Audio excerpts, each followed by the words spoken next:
Namaskaram. We welcome you all for this evening's presentation on ancient India, what our history texts do not teach us. We welcome Professor Raj Vedam. Professor Raj Vedam works at the confluence of applied mathematics, engineering, algorithm, and computer science. Using tools of archaeogenetics, archaeoastronomy, and archaeology, and evidence of knowledge transfers from ancient India, the speaker has put forward a strong thesis with veritable facts on the antiquity of the Indian civilization and the many discoveries made by the ancients. Dr. Raj Vedam is a co-founder of the think tank Indian History Awareness and Research and resides in Houston, Texas. He can be reached for all of us for further inquiry on his research.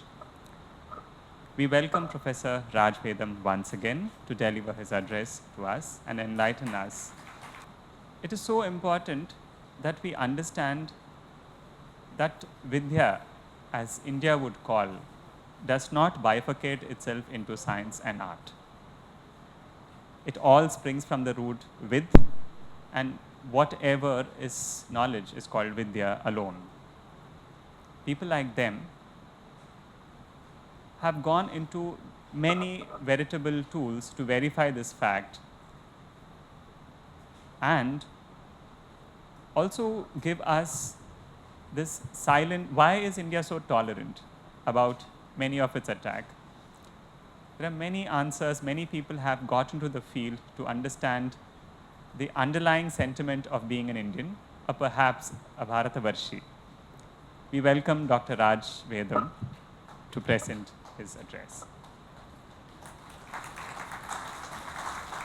So at the outset, I'd like to thank you all for coming today and attending this talk. I'm deeply honored. It's always a pleasure to come back to Hyderabad and talk. So very, very happy to talk here. I'd like to thank the organizers for providing this opportunity to talk to you all in Hyderabad. So the basis for my talks is based on the following premise. If you take an average Indian and ask them what is their identity, who they are, they'll be at a loss to say that. They'd be at a loss to express who they are, what their beliefs are, how they identify themselves with the ancient civilization of ours. Most probably the modern Indian would say, don't bother me with this question. I have an excellent job. I'm earning well. I enjoy taking vacations and having a good time with my buddies. I love cricket and Bollywood, and I take vacations abroad. They can afford these things. So this is my identity. Most people have difficulty in conceiving of the enormous timelines that our ancestors have presented works to us, and to identify themselves with that. So my talk today is going to touch on that. My thesis is that India is an ancient civilization. This is in sharp contrast with what the textbooks, media, vested interests, and others would like to enforce on us. We have all been mind colonized. All of us have been deracinated. We have been removed from the culture of this country, and we have been made to internalize a value system pushed on us by vested interests. So throughout my talk, I hope that will become apparent as we're talking. Disclaimer, this is a scholarly work, and there's no intention to hurt anybody's feelings over here, but it presents facts. My inspiration, a whole lot of gurus who have shown the light to us from Adi Shankara onwards through the contemporary gurus, and people have written a lot of works in the Indic civilization to present day gurus and hundreds of unnamed teachers. My pranams to all of them, and this talk is based on that. So there are 5 forces allied today against the narration of Indian history. They control the narration of Indian history. So these include starting with a colonial narrator. They came with a certain narrative on India, and we'll talk about that in just a minute. That was followed by a Eurocentric narrator. Europeans wanted to know who they are as a people ever since they discovered commonality between Sanskrit, Latin, and Greek. They wanted to know, are we related to the Indians? Who are the Indians and who are we as a people? And that quest very soon led to the narrative becoming a Eurocentric narrative. There are a lot of vested interests that control the narrative of Indian history. And I needn't expand on this, but controlling minds is critical for them to operate. Today, we also have a liberal academic bias that leans towards the West, the left, and they bring about an alien sociological model to view everything in the Indian context. Sociological model where they say they bring an etic way of looking at us rather than an emic. In other words, it's not a practitioner, it's not a person who belongs to this culture looking at this culture, but it's a lens of an outsider coming and looking at who the Indian people are. So that's the kind of lens they bring. Finally, the Marxists. We know that the Marxists are in a strong power in the education sector and others, and they control the narrative pretty strong. So why is Indian history distorted? The first question, is it distorted and why is it distorted? So it turns out that the early colonial historians were motivated by a desire to uphold the biblical chronologies. The people who came from England at that time were belonging to the Anglican Church, and they believed, like any educated person of that era, God created the world in 4004 BCE. And how did they come to that? They added up the genealogies in the Old Testament, which prophet, who begat whom, and added up everything and came to a conclusion. God created the world in 4004 BCE. And not content with that, they also said God destroyed the world in Noah's flood in 3000 BCE, and nothing could have survived the flood event. Therefore, if there is any history today, it should be after 3000 BCE.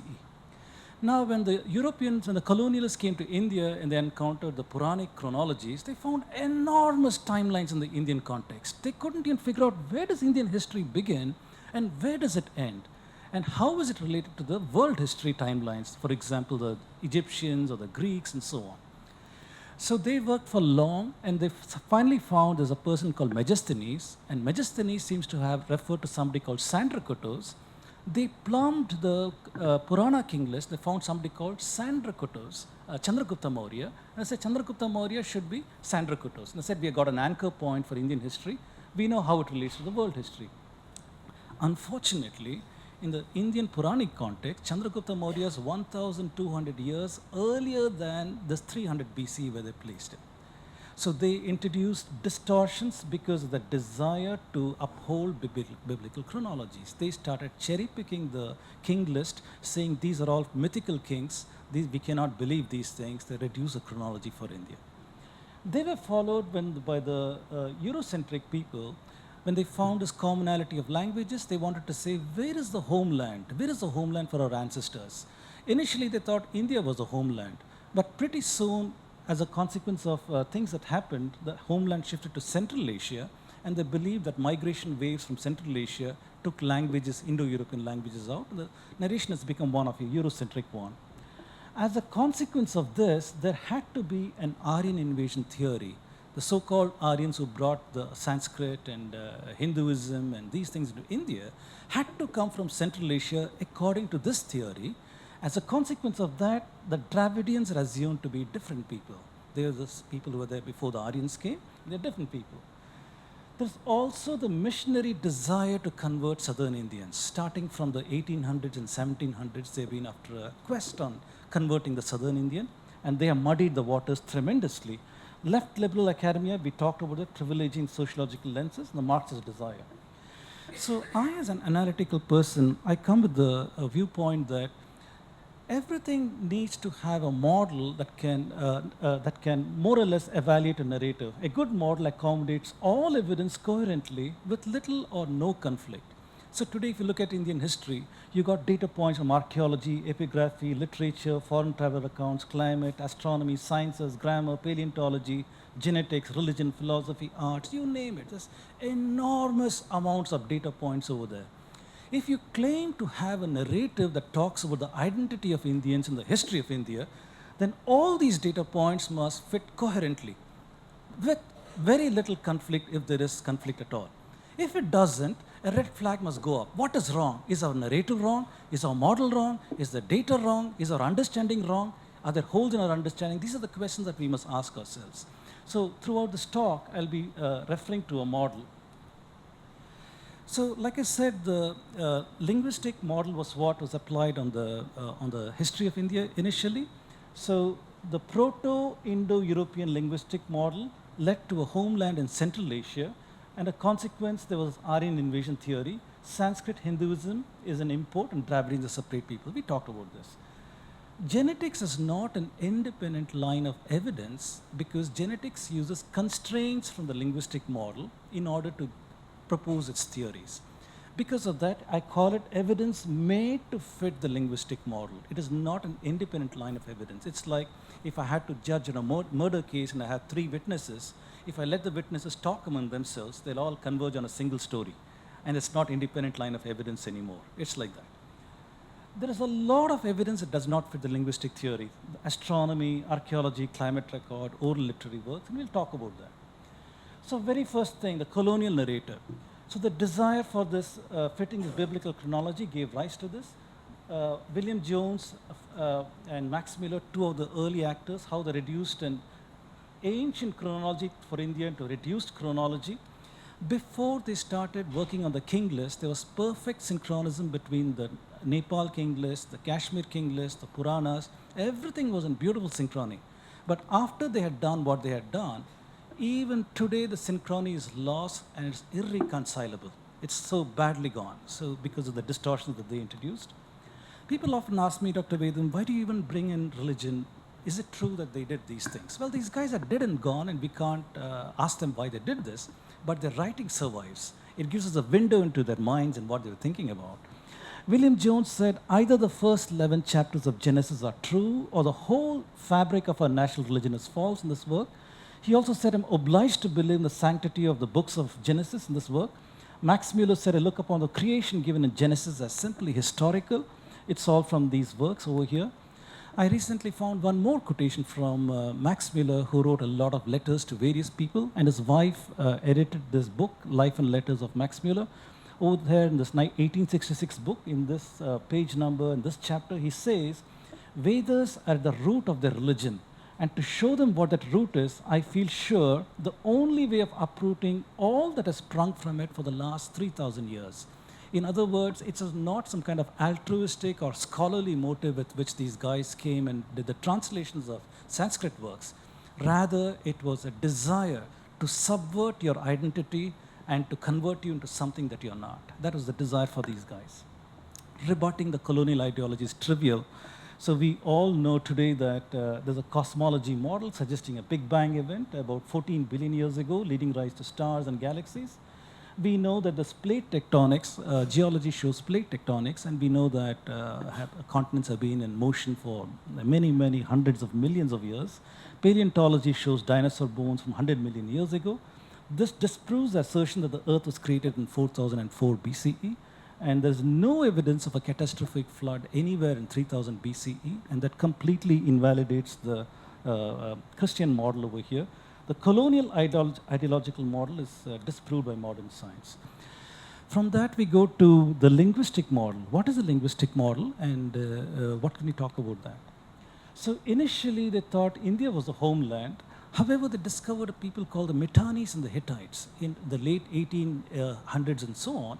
These people were approximately where northern Iraq and Turkey is, and they found that they had kings who had Sanskritic kind of names. One example, Tushrata. Tushrata was one such king. And they found that these kings were using Sanskrit, they were using Vedic gods and so on and so forth. And one of them, in the peace treaty to Pharaoh Imenhotep II, he said that in the name of Indra, in the name of Varuna, in the name of Ashwini twins, I promise not to attack you. In other words, peace treaties were being invoked in the name of Vedic gods. So when the colonialists discovered this Vedic culture so far away from India, they asked a question, how is it possible? How did they come there? And that is why the homeland shifted from India, and they said that it's probably between the Caspian Sea and the Black Sea, and that's where the homeland for the common peoples are. One wave of migration went towards Europe in this place, another wave in 1500 went to India. So that is the beginning of the Aryan invasion theory. So today, this is what it says, that there was an ancestral language called Proto-Indo-European. And this language, I call it mythical hypothesized because there's no evidence that anybody spoke it. There is no epigraphy. There is no script. There is no records of this anywhere at all. It's an academically reconstructed language. So from this language, the postulate is that it gave rise to Balto-Slavic, Germanic, Celtic, Italic, Hellenic, Indo-Iranian, and this gave rise to Iranian and Indic and to Sanskrit and all these languages. And they use a method called comparative method of linguistics to reconstruct things of this nature. And I've given an example here to you to give you a flavor for this. This is familiar to all of you. Any village you go to India, you find a bullock cart and you find these wheels over here. This wheel you see is also there in Harappa. You see the same wheel is there in Harappa going back to this artifact is from 2600 BCE. Or if you go to the Vincha culture in Ukraine, you see this wheel toy from 3800 BCE. The reason for my putting this over here is to alert that if a culture has got something like this, it has got words in the language for the wheel, for the hub, for the nave, for the yoke, and all these things. A person who uses this technology can't go to the carpenter and say, I want that thingamajig, can you make that thingy, can you do that thingy? The language must have words to support these things. So the study over here is, what are these words in Sanskrit, Latin, Greek, Hittite, Tocharian? The wheel is chakra in Sanskrit, rotum in Latin, kuklos in Greek. Yoke is yoga in Sanskrit, lugam. Nave is nabya, umbilicus. Axle is aksa or axis. And this is the proposed reconstruction from Proto-Indo-European. It says, in this ancestral language, there was a word called kweklo. Whenever you see a star in the word, it means it's not a real word. It's an academically reconstructed word. So this kweklo gave rise to this Proto-Indo-Iranian word called kekro, which is also a reconstructed word, which gave rise to the Sanskrit word chakra. So I hope you can see the irony of this whole thing. The only data the colonialists had to reconstruct these languages was Sanskrit. Sanskrit provided the data, and from Sanskrit they constructed mythically going backwards into these supposed rules of how words would change and so on and so forth, and reconstructed this language. So very, very interesting to see how this reconstruction was done. Today, the Indo-European language expansion has got two main thought leaders. One thought leader is Maria Gimbutas, other one is Professor Colin Renfrew. Maria Gimbutas, she said the Indo-European language expansion happened in three waves between 4000 BCE to 1500 BCE with the domestication of the horse. Once they domesticated the horse in Central Asia, they were able to go all over the world, conquer them, and so on and so forth. Colin Renfrew, he was opposed to this theory, and he said that the invention of agriculture in Turkey, Anatolia, that gave the impetus for spread of languages. Once agriculture was exported to the rest of the world, language also went with it. That was his theory. Today, most people favor the Skurgan or Steppe hypothesis. This one, very, very briefly, 3500 BCE between Caspian Sea and Black Sea, the Yamnaya people. At the same time, you have civilization in Harappa, Birana, Meghad, Bembetka, Lothal, Edekal, Egypt, Sumeria, China, all these places. It's not a story of civilization. This is the story of the European people, who they are and how they came about. So by 2500 BCE, these people have been spread to the west, becoming corded ware, to the east, Antonovo people. And by 1500 BC, they specialized into Hittites, Babylonians, Mycenaeans. And over here, you see the appearance of Bactria, Margiana, archaeological complex. And the tail end, it enters into Gujarat, Sindh, and this is the beginning of the Aryan invasion theory for us. And over here in 500 BC, you see them entrenched in the Ganga plain and become the Indo-Aryan people. And you see the appearance of the people called Dravidian over here. So this is the Aryan invasion theory, which everybody studies in school textbooks, the media believes it, everybody pushes on us, and as a consequence of this, India is a young civilization. That there was Harappa, we don't know anything about them, they're an isolate, we don't know their language, we don't know their script, we don't know what they ate, we don't know who they worship, nothing about them. They were a Sumerian looking, that side looking civilization. They appeared, they disappeared, then the Vedic people are supposed to come in. They were not civilized, by the way, a very pastoral kind of people. India had to wait for almost 2000 years after Harappa for Magadha to be the first new civilization of India after contact with the Greeks. The Greeks brought civilization to India, according to the narrator. So this is what your children are learning. And so that is based upon this theory over here that bands of male warriors from Central Asia invaded or migrated to India, replaced the existing civilization, and brought Sanskrit language over here. I'm not going to talk about the Marxists. Today, the Marxists control the narrative, and they have a very, very bigoted narrative that gets out there, and every one of these assertions can be challenged.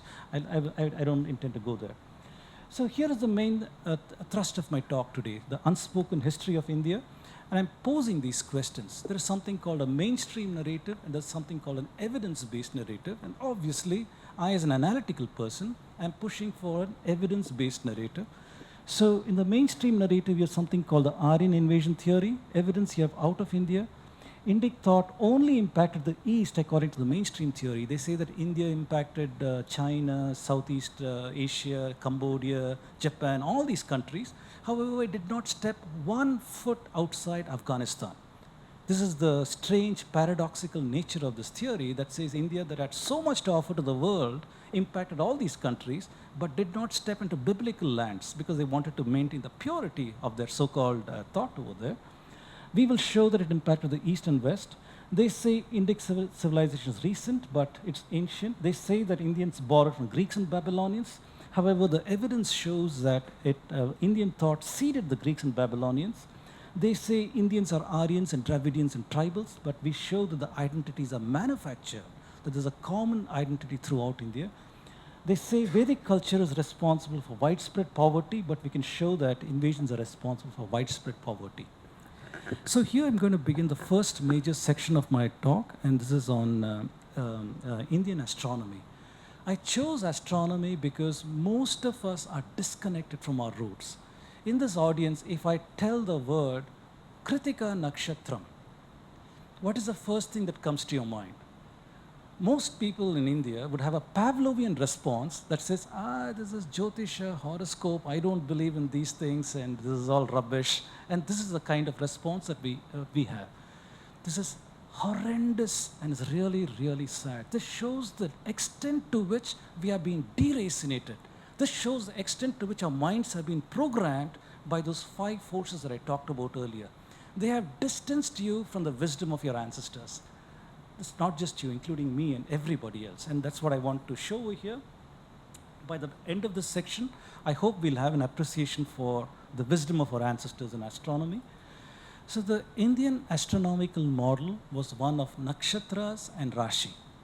So our ancestors, they observed that every day the moon appears in the east at a different time, and therefore against a different backdrop of the stars. They also observed it takes approximately 27 days before the moon comes to the same backdrop of the stars.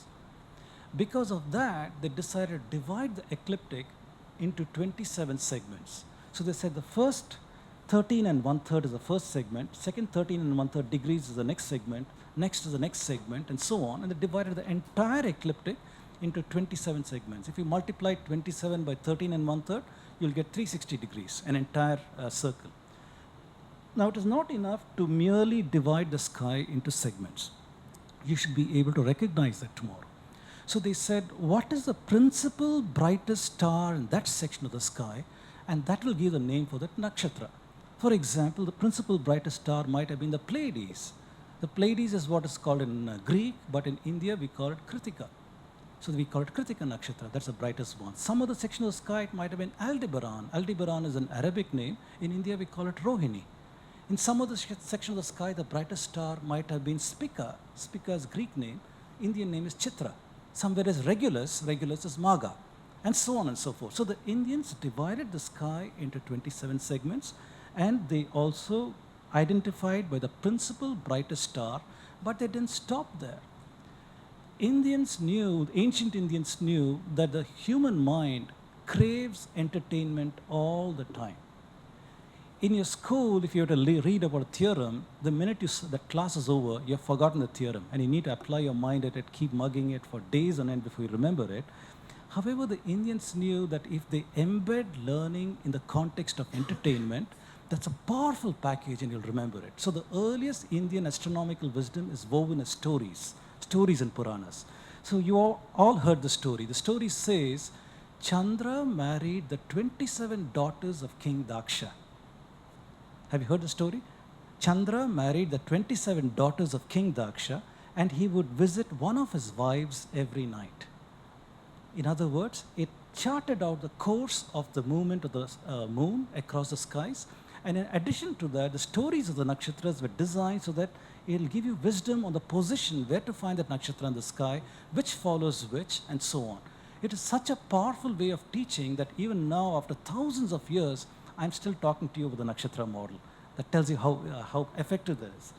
So Indians divided the ecliptic into 27 segments, and they also had a concept of a month. If the full moon appeared over the Chitra nakshatra, that month was called the Chaitra Masa. So full moon appears in Chitra nakshatra, it's called the Chaitra Masa. The full moon appears in Falguna, that's a Falguna Masa, and so on and so forth. So they, in some parts of the country, they use the full moon as a marker, the Purni Amanta. In some parts of the country, they use the new moon as a marker, the Amanta. So depending upon the reference point, they had a notion of nakshatra, they had a notion of the months. They also had a notion of the Rashi. A Rashi was a division in 30-degree segments, and this is the famous one. Now, your ancient ancestors also had the concept of a solar year. They were able to estimate that the duration of the solar year is 365.24 days. And one might wonder, how did they know that? How did they do that in an era when there was no telescopes, there was nothing? How did they do that? Well, if you have an east-facing window in your home, then every day at 8 o'clock in the morning, you observe where the extremal ray of the sun is coming through that east-facing window and make a chalk mark. Every day at 8 o'clock in the morning, you make a chalk mark to show where the sun's extremal ray is, and you'll find that the sun keeps moving north for 6 months. It keeps going more north and north and north and north till it reaches the northernmost point. This is the so-called Uttarayana. Then it goes south and south and south till it reaches the southernmost point, that is the Dakshinayana. So Indians knew that the duration from this point to this point to back takes 365.24 days. So they knew the solstice points and they knew the equinox points. The midpoint was the equinox. So they were able to estimate the solar year in addition to the lunar year. Then they went through an enormous period of intellectual activity to synchronize these two calendars.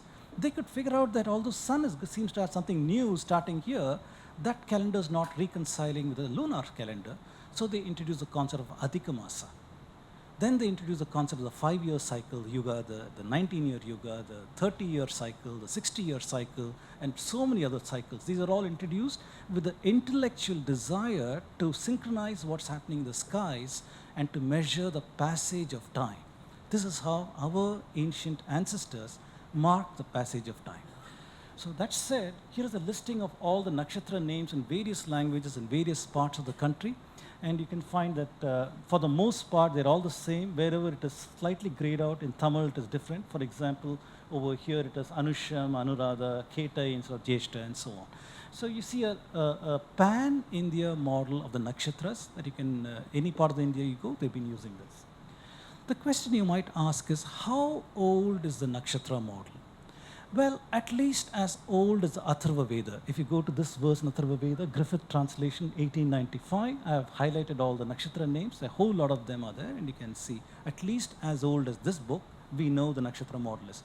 Here the nakshatra names appear fully developed. So if it went through a process of gradual development, that is not present in Atharva Veda.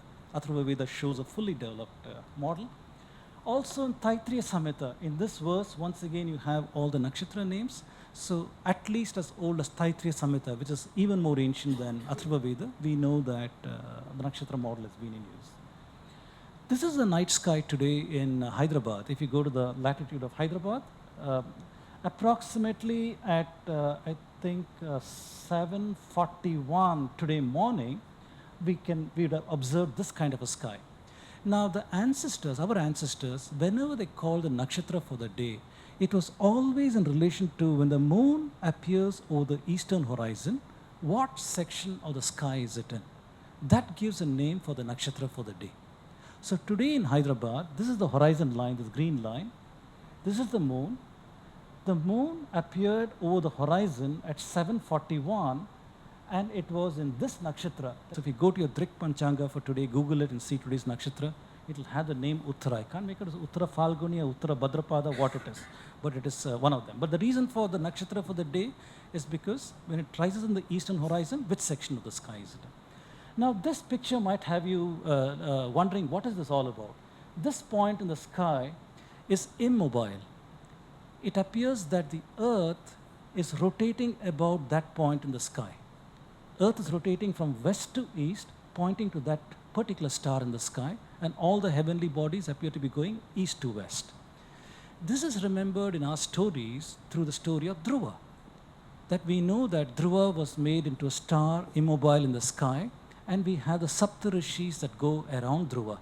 So here are the Saptarishis over here, these are the Saptarishis over here, and they go around Dhruva. So this is the immobile point in the sky, and these circles that you see are the projections of Earth's latitudes and longitudes on the sky. If you project the latitudes, longitudes, they become celestial coordinates. So this is the celestial North Pole, 90 degrees, 80, 70, 60, 50, 40, 30, you go all the way down to 0. This is the celestial equator. On the day of the equinox, the sun would be exactly on the celestial equator. Then there's a northernmost point, the 23.3 degrees, and southernmost point up to minus 23.3 degrees. Our ancient Indians knew that. They knew that the sun is in this position, the equinox time, it is in that position, the solstice time, this position on the other solstice time. All these things were known to our ancient ancestors. This star that you see over here is very special. Its name is Vega in Greek. In Indian, it's called Abhijit. There was a time when Abhijit was the pole star instead of Dhruva that it is today. The circle that you're seeing here is something called a precession circle. Where the Earth is pointing to in the sky is not constant. The Earth is wobbling very, very slowly. So if you trace my finger where it is pointing to, it appears that the Earth is doing a circle like this, and it takes 26,700 years to complete one cycle. And because of that very, very slow precession, 13,000 years from now, Abhijit will be the pole star. And after another 13,000 years, Dhruva will become the pole star. That is the meaning of this particular one. And you can see the names of the nakshatras. They're all distributed in this whole place over here. That much for the night sky. So I'd like to very quickly walk through several texts in the Indian context, and we talk about what's special about them. There's a text called the Vedanga Jyotisha, which the British came across. And in that, the Rig Veda Vedanga Jyotisha, verse 5 and 6, and Yajur Vedanga Jyotisha, 6 and 7, there was an astronomical measurement. And based on that astronomical observation, all the Indologists tried to date it, try to see how old it is. So Weber said it is 500 BCE, William Jones 1100 BCE, Lokmanya Tilak said this time frame, Colebrook said this time frame, Dikshit came closest to 1400 BCE, and they were referring to this phenomenon. They were referring to the winter solstice at the Dhanishta nakshatra. Okay? When winter solstice happened, what was the nakshatra at the Surya point? For example, today is December 27th. December 22nd was the winter solstice, right?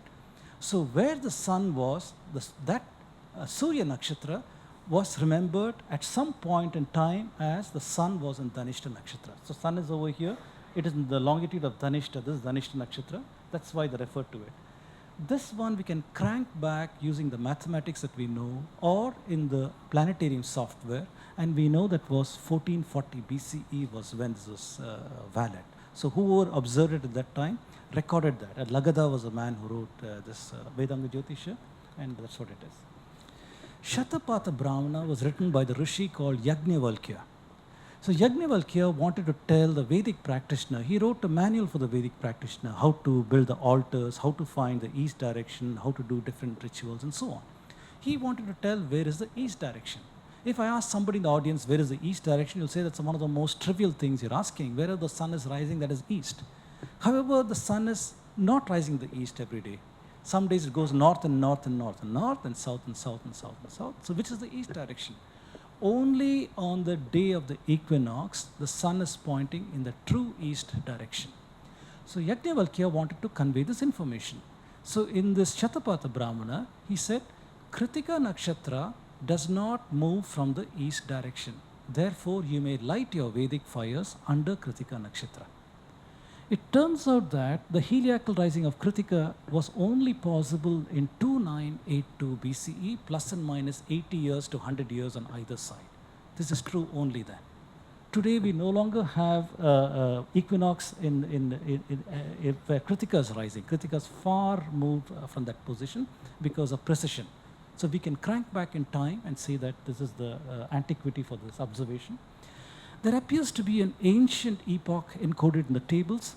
Many of the Puranas talk about Kali Yuga, Aryabhatta, Surya Siddhanta, the Refuted, Pulisa Siddhanta, Brahmagupta, Al-Baruni. The Aihole temple in Karnataka talks about that. Lee Gentle was a Frenchman who came to Pondicherry. Pondicherry was conquered by the French first, so he landed up there to do some astronomical observations. He went to the Pandits and observed and obtained some tables from them, astronomical tables. He couldn't make sense out of it, so he sent it off to his friend called Cassini, who was an astronomer, mathematician in Italy. So Cassini observed that and he said it appears to be referring to an epoch, February 18th, 3102 BCE. This is what he came back and said. And Playfair, Bentley, Colebrook, Burgess, all of them observed in Surya Siddhanta, it's referring to the same phenomenon. It turns out to be a rare conjunction of planets, Sun, Moon, and Revati Nakshatra. And I simulated that in the planetarium software. Here is the Sun. You have the Moon, Chandra is over here. Guru is Jupiter, Shukran is Venus, they are over here. Revati Nakshatra is over here. Mars, Mangala, Buddhan, which is Mercury, Shani, which is Saturn. All of them are clustered in this region. Such a clustering has not happened for more than 26,000 years. You can take your planetarium software and keep cranking it to see has it happened.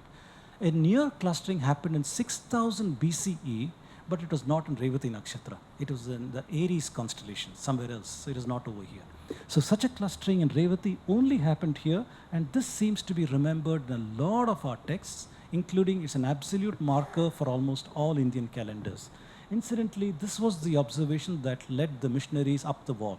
When the colonialists came to India, they found this particular measurement and they said, this is not possible. Noah's flood is 3000 BCE. How can you be remembering something from 3102 BCE? So this is what caused them to have a fit over here.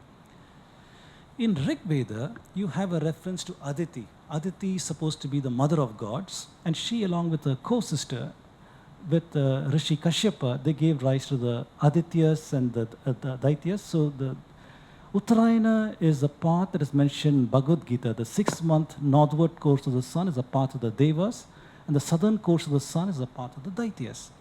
Instinctively, we get a feeling that the reference in Rig Veda is referring to something about Aditi in the equinox position, because a mother is equidistant from all her sons. She's not going to be partial to the Devas or the Daityas. She's going to be equidistant from both of them.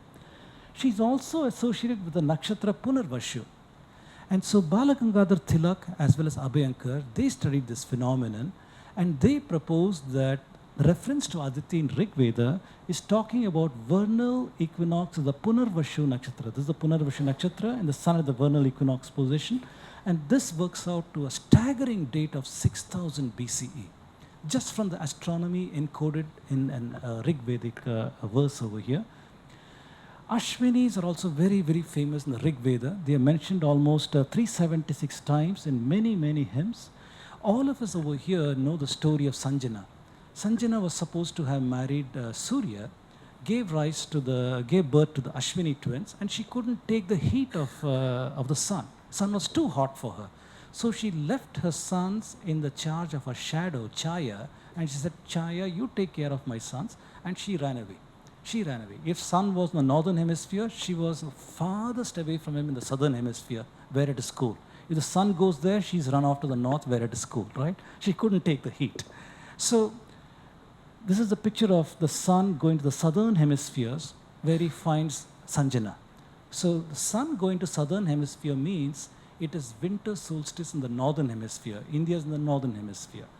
So again, Lokamanya Tilak and Abhyankar, they analyzed this particular story in the Puranas and tried to see where is the wisdom, what is the wisdom contained in the story. And they said there are many verses that say the Ashwinis appear at dawn for their share of the Vedic sacrifice. Again, Ashwinis appear at dawn for their share of the Vedic sacrifice. This means they said there's got to be a heliacal rising of Ashwini, meaning Ashwini comes up first in the sky, followed by the sun. So this particular winter solstice at Ashwini Nakshatra and heliacal rising turns out to be 7,200 BCE. It's not relevant anymore because the precision is moved in such a way you cannot observe this. You crank it back in your astronomy software and you can get this particular date. So once again, a staggering period of time over here. In the Surya Siddhanta, there's a very, very interesting piece of information, and it was brought out in this very recent book, History of Indian Astronomy by Anil Narayanan. This book came out just this year. He refers to something about Swati. Swati is a star that we call Arcturus in Greek. This is a picture of Swati which I took. I'm also an astrophotographer. So Swati turns out to be a red giant. Red giant means it has burnt up all the hydrogen and it is made into helium, and now it is burning helium to make heavier elements and is blown up in size. At some point when it makes heavy elements, it's going to fall into the action of its own weight and gravity. It'll go supernova. So Swati is going to go supernova at any moment. We don't know whether it'll take 100 years or 1,000 years, but it's about to go supernova. We'll lose one nakshatra in the sky. So we are conditioned to think that the familiar constellations keep appearing year after year in the sky, so we don't think that stars are moving. But stars also are moving. They're so far away from us that we don't see the shape changing. So when stars move, it's called the proper motion of stars. So here, from the perspective of the sun, it would appear that a star has got radial velocity, spatial velocity, transverse velocity, which we cannot see. It's a three-dimensional point. We cannot see that.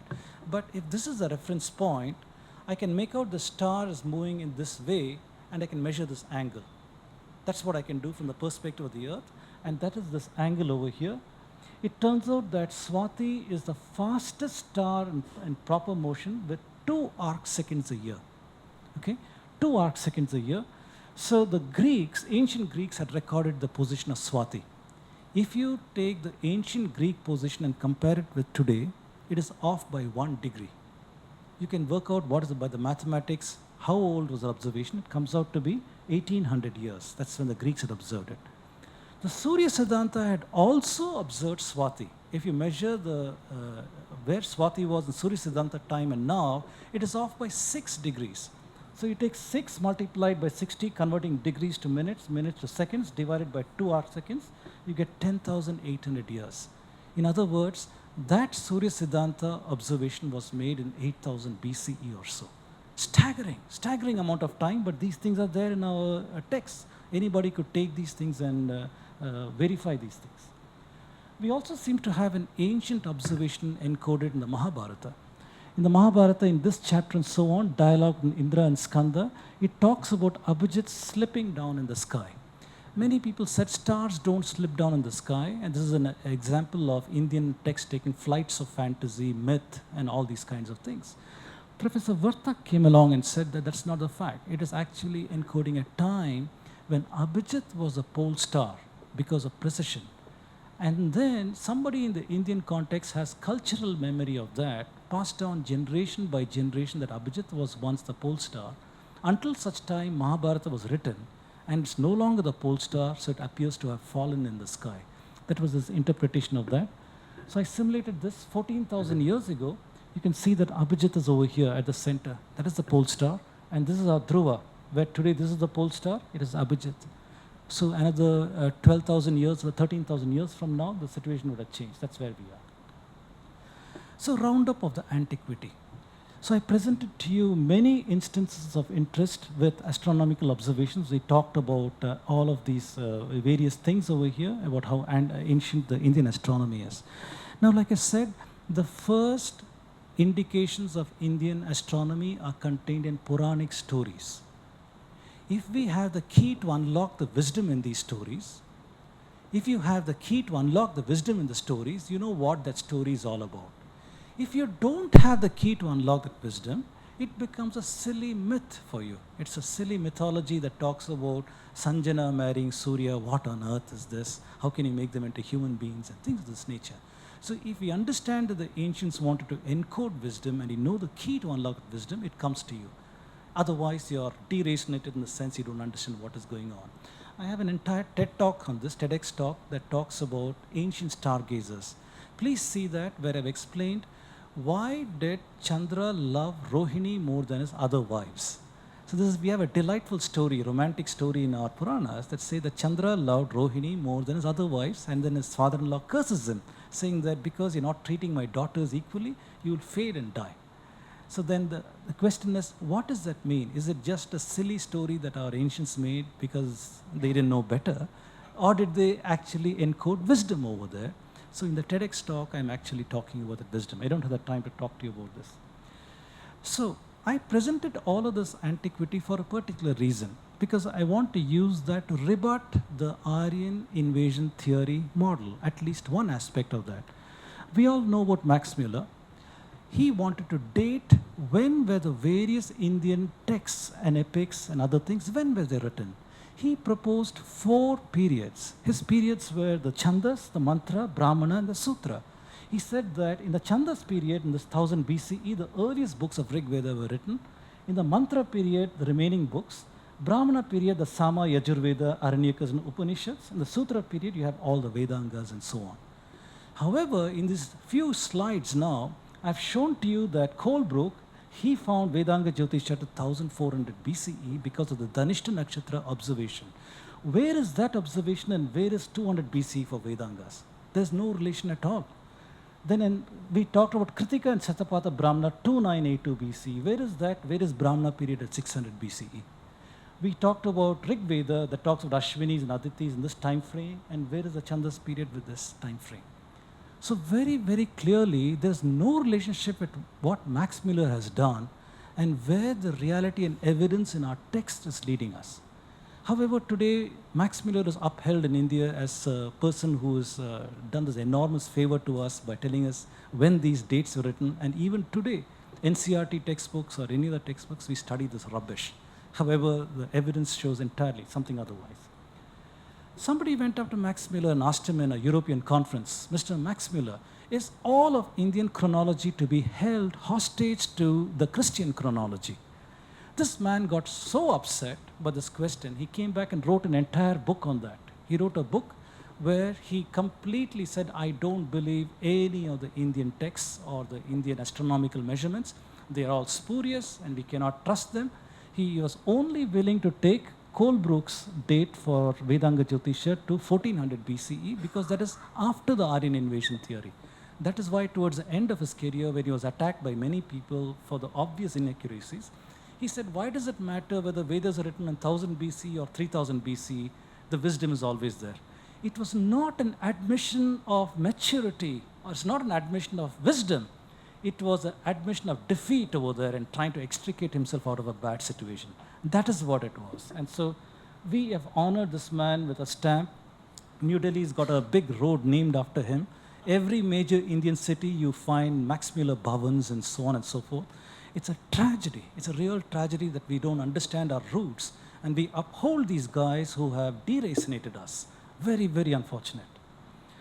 So I'm going to an entirely different area now. I started out with astronomy to give you a flavor for where does our own internal evidence tell us what is the antiquity of the civilization. Now I'm going to talk about genetics because genetics is used as a tool today to tell you what is your identity as an Indian. Did you come from Central Asia? Are you carrying such a percentage of Central Asian genes? These are the kind of issues that people from Harvard Medical School and others are coming and writing these papers, and people in this country like Tony Joseph are writing books saying, we know what is caste system, when did it come, what is the roots of that, rubbish like that. So I'd like to address that with, does genetics prove this particular theory? It turns out that people are making use of Y chromosomal research, mtDNA research, genome-wide research. These are various ways of collecting data to talk about the genetics issue. And there is a great diversity in today's genetic studies. I'm not even going to go here, but the idea is that it's a multidisciplinary field. Not one person has got the knowledge to span all of these areas. I come in primarily at this level as bioinformatician because that's where the mathematical algorithms are used.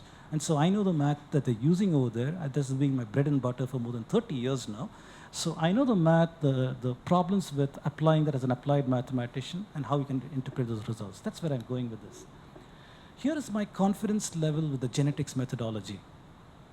I put a downward arrow showing lack of confidence in this direction. There are 3 major studies. One is the presence and absence of a genetic marker.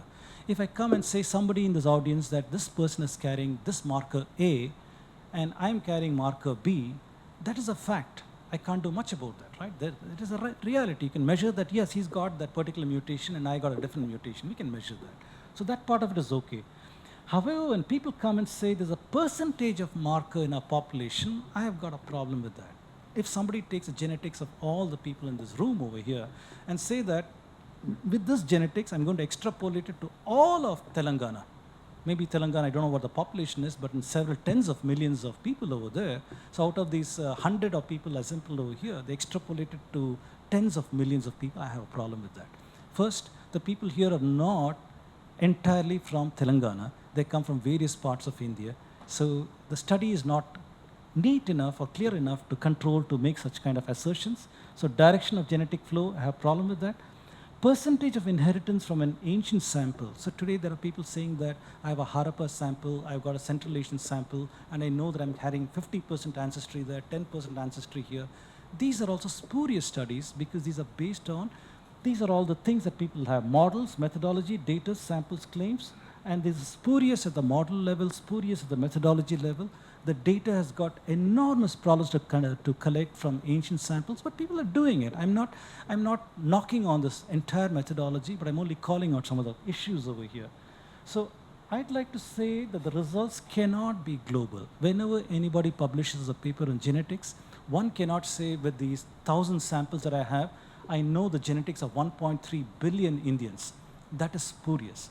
Instead, it's got to be a very, very narrow claim saying that I studied these 1,000 people over here and I can make a cautious claim on some of these things.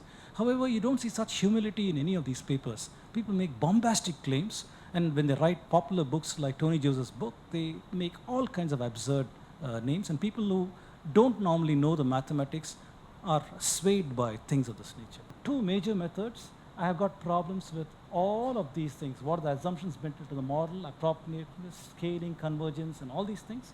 My mantra is, just because a mathematical model converged, it does not confer correctness. In other words, supposing you want to go from this location to the airport in Hyderabad, if you want to do that, you go in your Google map and ask, show me the way to go. Google map might say you can go like this, in this route, you can go in this route, you can go in this route, this is 40 minutes less, accident over there, toll road over here, and these kinds of things. So in other words, bridging these 2 points has got multiple answers. Why should any one answer be privileged over the others? Your privileging of one of these routes is now going to give you all these percentage estimate markers and all these kind of things, and how much of ancestry am I carrying from that, from this, and so on. So they privilege a certain route based on constraints given by the linguistic models. Linguistic models and existing history models give them constraints that say there are 200 generations, 100 generations. They use these kind of models in mathematics, fit it, and give you the answers. That is why I have a problem with that. It's a circular argument, if you understand what I'm trying to say here. So this, I'm only giving you some flavor for the studies people have done. First, early on, people are doing the empty maternal mitochondrial DNA studies, in which they said that a group of people from Africa, approximately 85 to 75,000 years ago, went and populated India, the rest of the world, and so on. There's a whole theory behind this kind of thing. I've just given you an example of how this whole thing started. Maternal mitochondrial DNA soon proved to be insufficient to answer Aryan invasion theory, because the timelines that it was able to resolve was exceedingly large, like tens of thousands of years. It couldn't come to 4,000 years, 2,000 years, and so on. So people went from there to the Y chromosome. They said, why do we look at maternal mitochondrial DNA? Let's look at the Y chromosome. That might give us better resolution on human migrations. So here is one example of a Y haplogroup distribution for indo-aryan studies. They say that there are 4 markers of interest to India: the L marker, R1A, J2, and H. And these are the percentages of where these markers are. And by the way, the narrative today says that this R1A is important for this Aryan invasion theory. They say R1A originated in Central Asia and 4,000 years ago came into India. That is why we have a huge population in India with this center point over here. But by the way, it's absent in Central Asia. So this is one of the amusing things over here. Here's one more recent paper over here, 2018, that talks about similar, the same ones in northern India, eastern India, west India, southern India. What are the percentage of these R1A, H, L markers and so on. And what you see is, using this different study, the percentages have changed. The percentages have changed, and in the earlier one might have said 30%, now here's saying 50% and so on. So a red flag goes up. How is it from study to study, these percentages are changing so much? That itself is an indication that this is not a complete study. It's merely a reflection of the data that you've selected, merely a reflection of the mathematics that you've applied, of the path that you privileged in this mathematical convergence, and coming with an answer. That's what it is trying to indicate to us. So I'm not endorsing any of these. I'm just going to showing these as examples. Here I tried to see various researchers, Bashu in 2003 up to Tangaraj of Hyderabad, CCMB Hyderabad in 2010, for their opinion on where did R1A originate. And they've got various things. As you can see, some people say Central Asia, some people say Southern Asia, Central Asia, North India, Southern Asia, South Asia, and so on. So there is no consensus among people on where this R1A might have even appeared. So this is the status which we have. If you go to 10 researchers will give you 10 different answers. That is the bottom line. Here shows absurdity. This absurdity is, this is a book by David Reich, who's a professor, very superstar professor from Harvard Medical School, who wrote this book recently. So his thesis is that Central Asians and Indians have a recent common ancestor 4,000 years ago via this particular marker R1A-Z93. However, a different study from a professor called Lukot that says the same thing, Central Asians and Indians by measuring R1A-Z93 have a common ancestor 15,000 years ago. So in other words, one man is saying 4,000 years ago, Indians and Central Asians had a common ancestor. Other studies saying 15,000 years ago, we had a common ancestor. So I put these studies to show you the absurdity of some of these studies, what a wide range there is. In this case, pedigree would be favored over anything else because Harvard Medical School is very, very famous, right? So a professor comes from there with 30 signatories to the paper, the chances are that's what's going to be favored. So in 2018, this Harvard Medical School came out with these claims. They said that around 7000 BCE, there were Iranian pastoral farmers who had some Anatolian DNA also in them, who came into India and became the ancestral South Indian, and they were also in northern India. This group of people in northern India were also impacted by a wave that came from Central Asia 4,000 years ago and formed the ancestral northern Indian. So today we are a mix of ancestral North Indian and ancestral South Indian. So this is the theory which they came about, and that is when there were a whole lot of people going around writing books and articles, and Hindus exuberant with this kind of results. All these kind of things happen. So at that time, I challenged this in some talks in 2018, where I said, where is the internal evidence of Indian migrations recorded in your studies? I said that we have the Anu and the Drihyu that are talked about in various Vedas and Puranas. For example, the Bhagavad Purana, Vishnu Purana, Vayu Purana, Brahmanda Purana, Matsya Purana, Rig Veda. All of them are talking about the migration of the Anu, Drihyu, the 10 kings who had battles. They're all saying people went out of India and colonized places outside. Where is that reflected in these studies? I said, right there I have a problem. If your data cannot accommodate this data point, which is an internal evidence for us, then I said, I'm not sure what to make out of your study over here.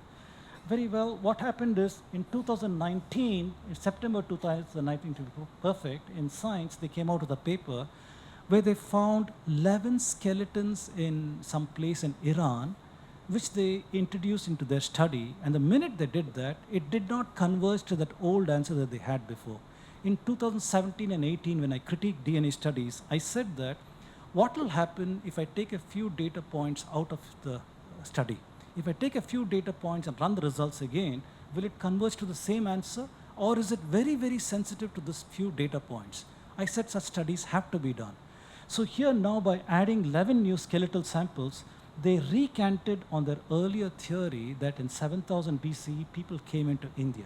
They recanted on that, saying that is not correct anymore because of the data that they have. Instead, they said that we continue to insist that in 4,000 years ago, Central Asians came into India and they formed the so-called Aryan invasion theory. So they still hold on to that, however they remove this particular aspect. And in India, this Vasant Shinde, Niraj Rai, and other people who worked with them on these papers, they came out the paper in Cell at the same time. At that time, there's a lot of disinformation in the Indian news media. A lot of people are saying Aryan invasion theory is disproven and all these kind of things, but the journalists had not understood the implication of these two papers. The only thing they had said is the Harappan people, the Indus Valley clan, does not have genetic content from Iranian pastoral farmers or Anatolians. That is what the study said. It said that these people are indigenous to India, the Harappan people, who seem to have a little bit of Andamanese content. And they said that there is a common link going back to 10,000 BCE, that's 12,000 years ago. From that common link, you get Iranian hunter-gatherers up to Anatolians over here, in various time frames over here. That is what that paper said. Now, I don't believe this result either, because I have said that there's a methodological problem. Just because it looks appealing to us does not make it nice. Just because they draw nice pictures does not make it real. That is the bottom line. One has got to go and study this in terms of what is the math saying, what is the science saying, do the claims follow from the methodology that they have adopted? So a lot of questions to say there. So my conclusion on this particular aspect, the rebuttal, is that different studies show different percentages of the 4 haplogroups. They show different timelines of the most recent common ancestor. Calling out is an impact of sample size, population mix, selected model, history-aligned assumptions, statistical parameters, algorithm choice, and so on. And I'm claiming that the results cannot be globalized. You can only make very, very narrow claims with this. So with that, I'd like to go to a different topic. So far, what have I done? I presented to you the problems in the narration of Indian history. I said there is something called mainstream narration, and I said there is something called evidence-based narration. Then I went about to highlight the 5 actors who are controlling the narration of Indian history and your identity and what you have internalized in your knowledge systems. I said these 5 forces are controlling that. From that, I went on to the astronomy model as an example of showing the antiquity of the Indian people. From that, I went to the modern battlefield of genetics, and I said that there is a lot of problems. When you analyze the papers and go at an expert level, you find out that the claims simply cannot hold up. Now I'm coming to other evidence that does not fit the Aryan invasion hypothesis. The first one is the river Saraswati. Now the Rig Veda talks about the Saraswati as a mighty river flowing from the mountains to the ocean. And if the Rig Veda was written after 1500 BCE, or if you follow Max Mueller, Chanda's period, to 1000 BCE, by that time there was no Saraswati river. Saraswati river had dried up in 1900 BCE. 1900 BCE, it's gone, finished, it's no longer there.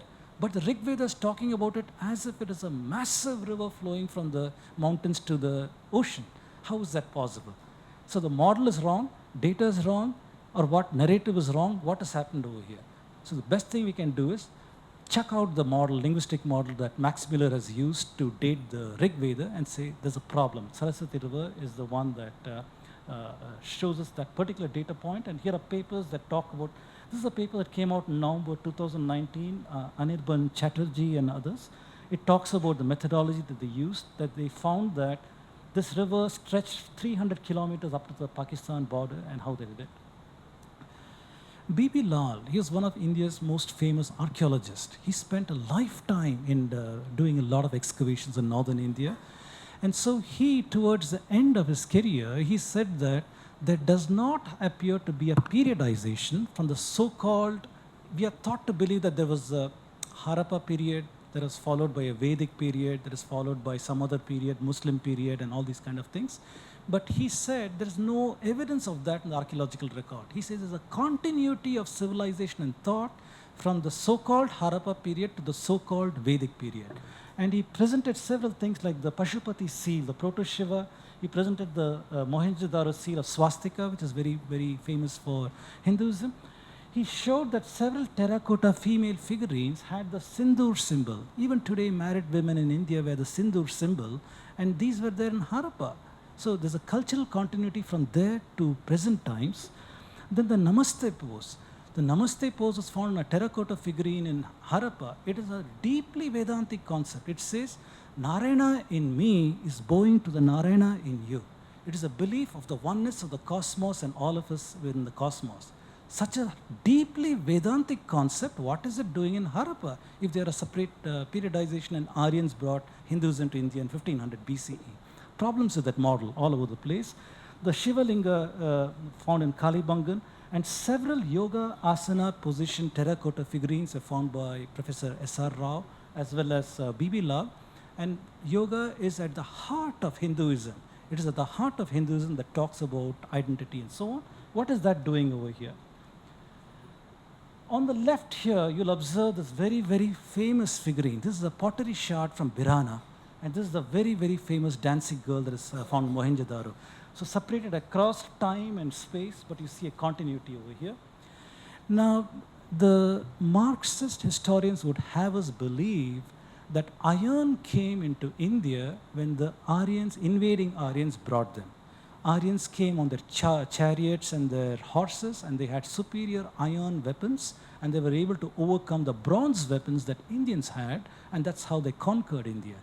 However, this Professor K.P. Rao, he found in Telangana that there are knives, blades, artifacts made out of iron, tested in Hyderabad National Geophysical Research Lab, and they dated it from 1800 BCE to 2400 BCE, and I put an average of 2200 BCE over here.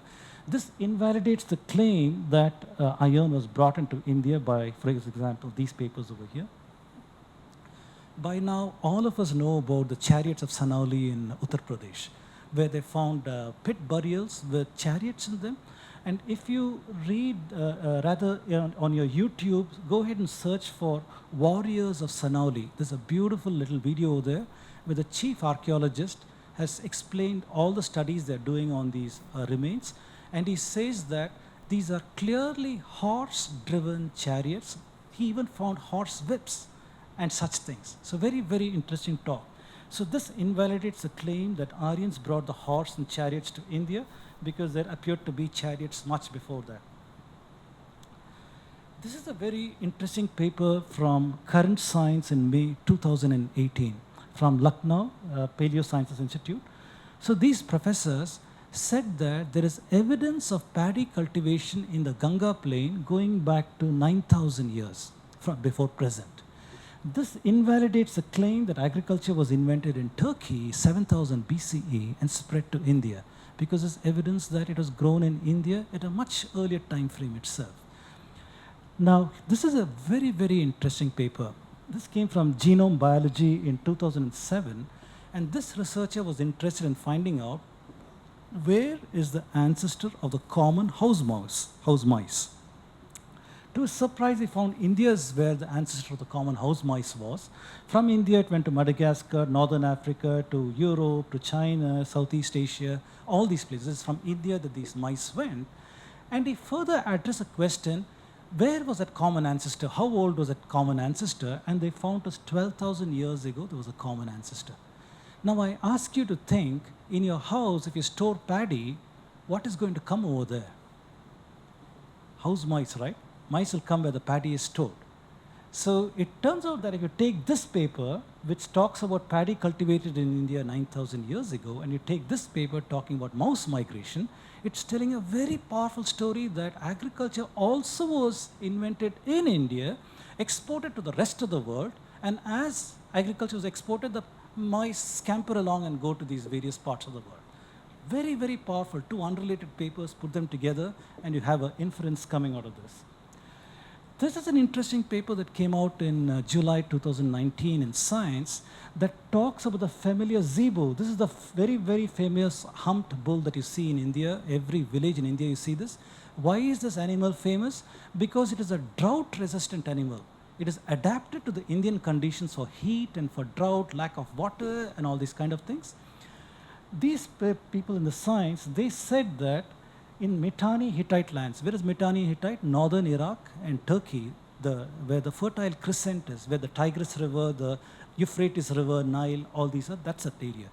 They say that approximately 4,200 years ago, they found the record, all of a sudden the Bos Indicus samples went through the roof. They found suddenly they appeared in the record, genetic record, as well as in the paleontology, in the bone record, they appeared in this time frame. So if you read this paper of theirs, they say that it came from the Indus Valley. This came from the Indus Valley about 4,200 years ago. Later on, I'm going to show you that there was a 200-year drought in northern India, well, all over India. No, northern is wrong. All over India. There's a monsoon failure for 200 years, approximately 2000 BCE. And that led to a great migration of people out of India. And this is one such paper that talks about how the bulls also came, Indian bulls came over there. Now, if you think about it, in those days, there's no visa, passports, and other things. If there's no water in your river, chances are you'll just migrate to where there is water. People are, through trading links, they know that Euphrates and the Fertile Crescent is a lot of water. So people would take their most valuable possession, which is the bull. And very, very incidentally, there is an Akkadian seal in the museum in France showing the Indian long-horned bull. I didn't know what to make out of this for a long time, but after this paper came out, I said, this makes sense. So the appearance of the Indian animal over here was such a big event in that society because their animals were not drought resistant. It's the Indian bull that was drought resistant. So it must have caused a revolution in their economies and such things, such that it is even now, there's a seal that shows these things. So coming to the question, if there was no invading Aryans, we are taught to believe that the Indus Valley collapsed because of invading Aryans. If I say there's no invading Aryans, question what caused the collapse of the Indus Valley civilization? I've already told you that there is a drought cycle. This Nature paper says in 2014, a 200-year drought doomed the Indus Valley civilization. Monsoon hiatus did this. Today you can imagine that in India, if the monsoon fails even for 1 year, there are a lot of our fellow countrymen, the poor farmers, who can't afford to repay the loans they've taken, and their poor men commit suicide. They can't pay the bills. If the monsoon fails in India for 3 to 5 years, God help us. The GDP is going to tank.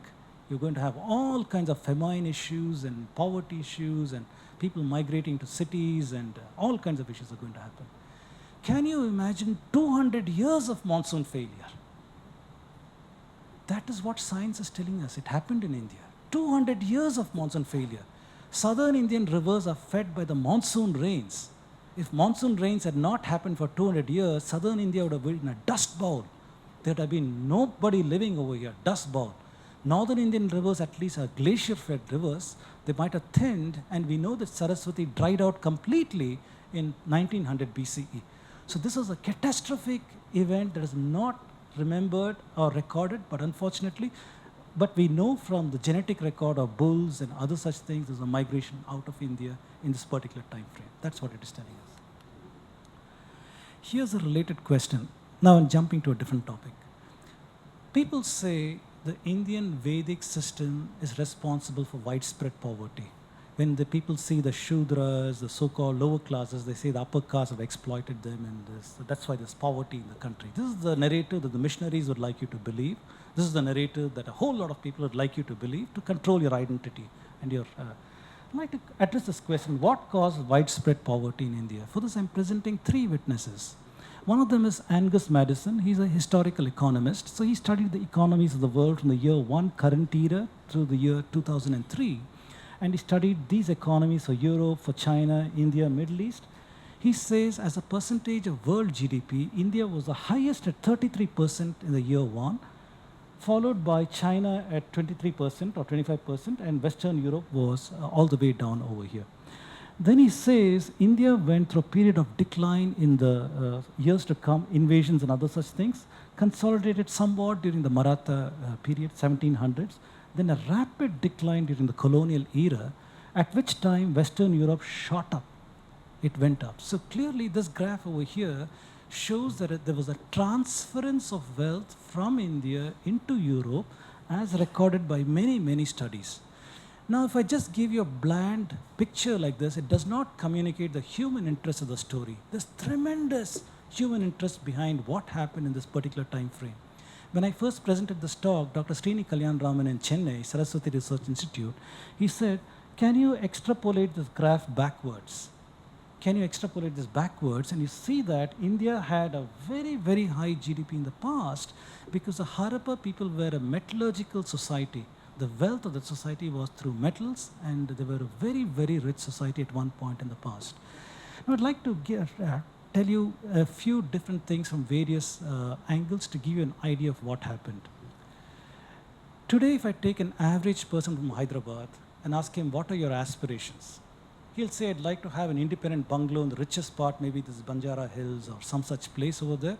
I'd like to have the latest model BMW or Mercedes-Benz and those kind of things. I like to wear Armani clothes. I like to take my children on European vacations. Those are his aspirations. And the money goes to all these various vendors who do these things. 200 years back, you go to an average Indian from Hyderabad and ask him, what are your aspirations? He'll say, I'd like to have some clothes to wear. I'd like to have some pots and pans so my wife can do some cooking. I'd like to buy some jewelry so my wife can look pretty. And I'd like to have maybe a cow or to give some milk for us, maybe a couple of bulls, maybe a bullock cart, and so on. And I asked the question, who made these various items of value to the Indian economy for the longest time? Who was making these things? Who was making the clothes, the weaver?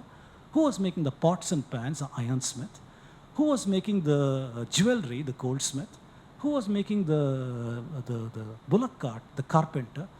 All the so-called lower classes were the artisans making every product of value for the Indian economy.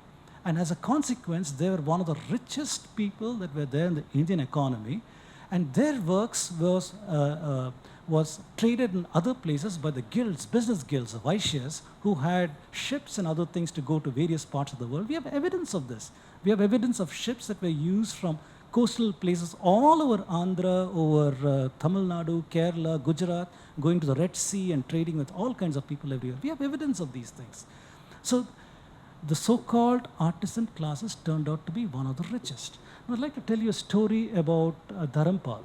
Dharampal was somebody who went to England to go to their libraries and study what was India like before the English came. For all their faults, the English maintained nice records of what things were, eyewitness accounts and records. So he said that the British records show in Tamil Nadu and Bengal, where they maintained these records, they talked about the schooling system. So the average school would have about 50% of them from the so-called lower classes and about 20% from some other forward classes and 10% here and there. The Brahmins were about 5 to 6% of the average class. Then they say, how many schools were there? They're saying that every place where there was a temple, there was a school associated with it. A Patashala was associated with it. And it turns out that there were lakhs of such schools. Then they said, what was being taught in these schools? They were teaching arithmetic, they were teaching reading and writing, counting, grammar, music, a whole lot of things. Why did India need so many educated kids? Because the economy was like that. The economy demanded that people should know how to do these elementary calculations to do their products and to do sales, commerce, and these kinds of things. Because the economy was like that, we needed an educated and literate workforce, and India was providing that. Then he says the British wanted to know who was funding these schools. Was it the Raja? Was the Raja funding these schools? They said no. It's the local population was funding that. The local population would give a portion of their annual produce to the village temple, and in return the pujari or the priest would teach their children. That was the model that was there in ancient India, followed for a long time. Anecdotally, even my wife's family had ancestral lands they used to give to the Kanchi Matam. I'm sure many in this audience will relate to a similar kind of thing there, where a portion of the produce is given to a favorite temple and so on and so forth. So that story being told, I'd now like to talk to you about something called the manifest destiny. In United States, they chanced upon a bigoted thing called the manifest destiny, inspired by the Bible. The Bible has a story of Noah and his sons. Noah had several sons, and in a certain incident which I don't care to relate, he had a son called Ham, who was a cursed son, and Japheth and Shem, who were the preferred sons. And so they were the sons who were preferred. This was the son who was cursed. Later on, it came to be called that the Ham of Mark meant he was a darker in complexion and so on. So all the Africans and other Arabic people and others were supposed to be descended from Ham, and the white race was descended from these other sons, Japheth and Shem and others. The Christians used this as the motivation for the slave trade. So the entire slave trade was thought to be mandated by God. God has given them permission because these are the cursed sons. They could go to Africa, they could go to any other place where people didn't share the skin color and enslave them. So for more than 1,800 years, enormous violence was wreaked on the world by the kind of activities the Christians did. Now, in America, in USA, when the white people colonized that particular continent, they invoked the manifest destiny as the God-given divine mandate for the white man to rule the world. And therefore, they could go and kill the Native Americans and take over their lands. So they went through a process of reclaiming is the wrong word, the process of genocide so that they could occupy these lands. At the same period of time, the British were mocking these Americans, but they wanted a piece of the action. So Dalhousie, inspired by the manifest destiny, brought about something called doctrine of lapse. In the doctrine of lapse, it said, if the British were to support you as a ruler and you die without a son, we will grab your land. Your land belongs to us. So that is the doctrine of lapse that they came about with. I'd like to tell you a story of Tanjavur. Tanjavur is a place in Tamil Nadu, beautiful temple. If you've not been there, please do go there. Should be on your bucket list. Tanjavur Brihadishwara temple is outstanding, amazing. Built in the year 1010 by Rajarajendra Chola. Tanjavur has been one of the wealthiest places in the country for the longest time because it is sitting on the delta of the Kaveri River. Kaveri brings alluvial soil, beautiful water all the time. It can grow 3 paddy crops in a year. So on the riches of the Kaveri Delta, the Cholas were able to rule the world, literally. They built this enormous Brihadishwara temple. If you go to Kumbakonam, you literally see thousands and thousands of temples. If you go to Tanjavur, you'll see thousands of temples. They were able to afford that, patronize science, learning, technology, dances and other things because of these riches. And that's how they went to Southeast Asia, conquered those lands, all those kind of things. Anyway, in our story, they declined. Cholas declined at some point, and then the Vijayanagar kingdom came along and they put an effective barrier so the Muslims couldn't come to the south. And after a period of time, the Vijayanagar also declined for several reasons. Then the rulers, the chieftains under the Vijayanagar kingdom, they took over independently in various parts of the world, of India. And at that time in Tanjavur, a Maratha ruler called Shivaji II was ruling. He was a Maratha chieftain under the Vijayanagar. He became the ruler. When this man was ruling Tanjavur, the French had landed in Tamil Nadu and they were grabbing land and money. They teamed up with Hyder Ali and both of them attacked Tanjavur. So this man went to the British and asked for help, and the British helped him. They managed to repulse these people. Unfortunately, the poor fellow died without a son. And when he died without a son, the British invoked the doctrine of lapse and grabbed Tanjavur. Overnight, there was chaos in Tanjavur. Overnight, the British changed the taxes from an enlightened 15%, 15% that the Hindu kings used to charge, to 56%. They made the tax rate 56%. When they did that, the economy utterly collapsed in that part of the world. So no longer could the farmer afford to give a portion of his produce to the village temple because the British were taxing him so much he could not afford to do that. The landowner was disenfranchised by the British power grab and he became poor. The farmer couldn't afford to pay the taxes so that his lands were also seized. The Vaishyas who had the trading guilds, they couldn't afford to pay the taxes, even their produce and everything was gone.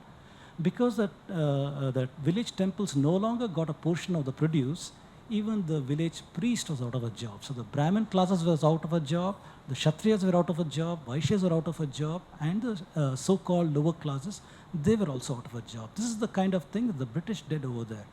Story doesn't end over there. Next, what the British did, they said, they went to the landowners and said, we'll give back your land to you, but 90% of what you grow belongs to us. 10% you can keep. So the landowners, the zamindars, what they did is to maximize the growth in their lands, they stopped growing food crops. They would grow indigo and opium. Opium because British were drug dealers dealing in China. They were making them drug addicts. So they started growing cash crops. And the tragedy of that is that led to enormous famines over hundreds of years in India. Millions and millions of people died by the British social engineering policies, if you can call it that. Next, The British did not have the technology to produce anything. They didn't know how to make muslin, they did not know how to make cotton clothes, they did not know how to make iron. The Industrial Revolution was not born yet, Bessemer was not born yet. However, in southern India, you had something called uruk. Uruk is a way of making steel, high-grade steel in southern India. British came, learned these things, applied it in their own country. So the Industrial Revolution was born by the money they collected from India's taxes. That fueled the Industrial Revolution, including the knowledge they took from the artisan classes. That also was taken. And once they invented the spinning jenny and the steam engine and these kind of things, there was no looking back. They were ramping up on their own kind of things. Again, the story doesn't end there. Having manufactured all these things, they did two things. One is they prevented the Indians from participating in Industrial Revolution. Even if an Indian industrialist wanted to apply for license, they wouldn't give it. They wouldn't do that. Every manufactured good from Lancashire and Manchester and so on was loaded onto ships and sent off to India in unfair trade practices, and Indians are made as captive markets for the British goods. As a consequence, nobody would buy the artisans' products anymore. Everything collapsed. Everybody was buying British. There's a reason why Mahatma Gandhi was begging people, please wear khadi, please don't buy British things. He was an eyewitness. He was an eyewitness to what these British were doing, and he was begging people, don't do this. That's the reason. So bottom line, the artisans were collapsed because of unfair trade practices. The zamindars were gone. Every class of society was gone. Then Macaulay came on the scene. Macaulay came on the scene and said, let's make an English class of gentlemen, brown gentlemen, and so on and so forth. Introduced English education to distance people from Sanskrit. In order to do that, he said, let's appoint the Brahmins as the principals and teachers because they are respected in society. If they learn English, maybe other classes of people will also come. And that's what happened. And at that time, in approximately 1825 or so, the missionaries were kept out of India by the East India Company because they had a very lucrative loot going on. They didn't want the boat to be rocked. They didn't want the missionaries to come in over there. So they didn't give permission to them. But they were coming through French lands, Dutch lands, and so on.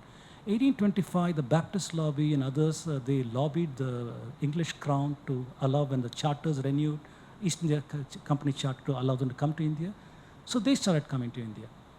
They turned the narrative around. They said, look, the Brahmin is controlling your access to jobs. He's controlling your access to education. It is because of him that you are poor.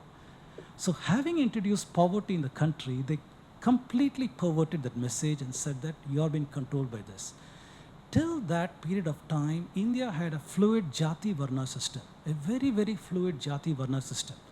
However, when these British came with their engineering policies, they brought about Risley especially, with craniometrology and things of that nature. They started classifying people into various categories, and they invented the concept of a caste. Caste was an alien thing in the Indian context. Not one Indian language talks about caste. Caste comes from casta in Portugal, which they used for their classes of society of mixed races in a pejorative context. So they took that and mapped it to the Indian Jati Varna system and stratified the notion of caste in addition.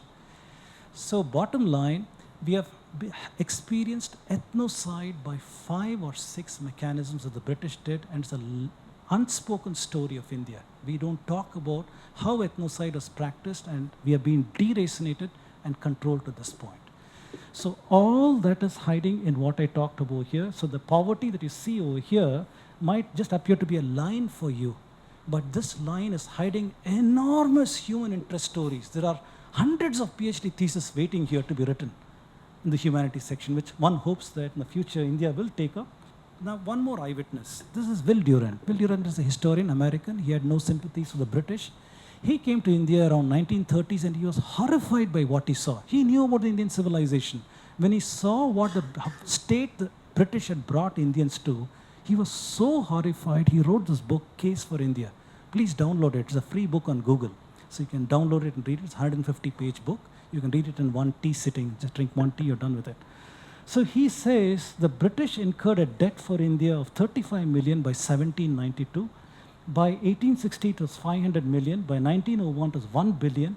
By the time he left India in 1929, it was 3.5 billion. He says Indians were taxed at 2 times as England and 3 times as Scotland rate.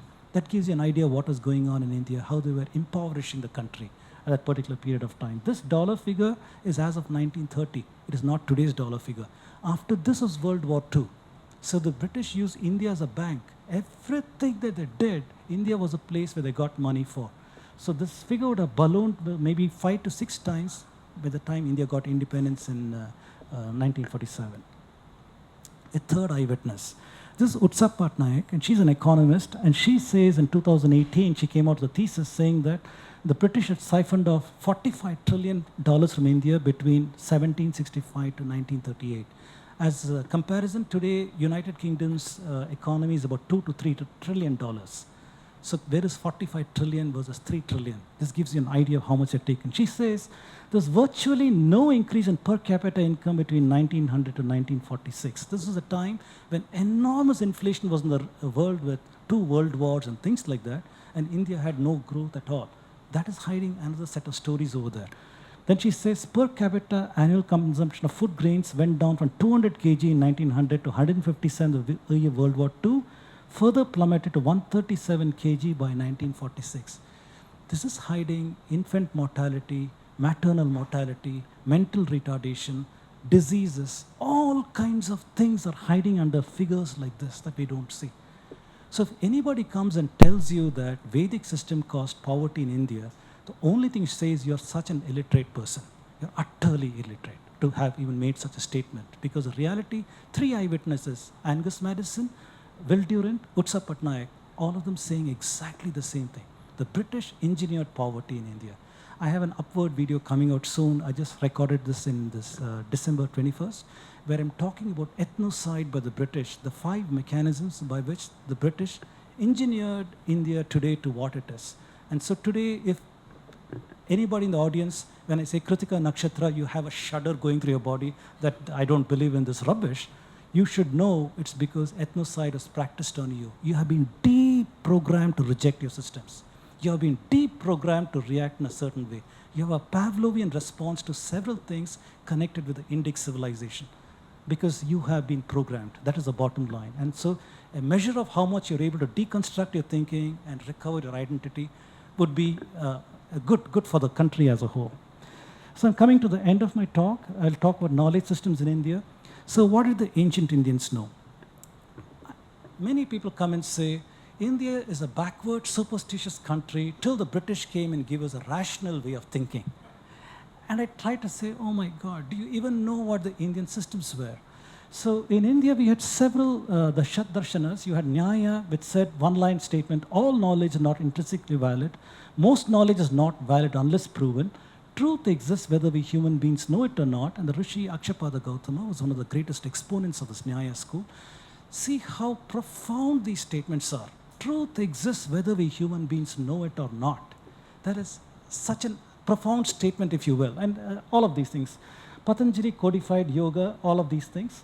Vaisheshika, Rishi Kannada, perception and inference. Samkhya, systematic enumeration and rational examination, Rishi Kapila. Purva Mimamsa, which worked on reflection, consideration, profound thought, investigation, examination, discussion, Rishi Jaimini.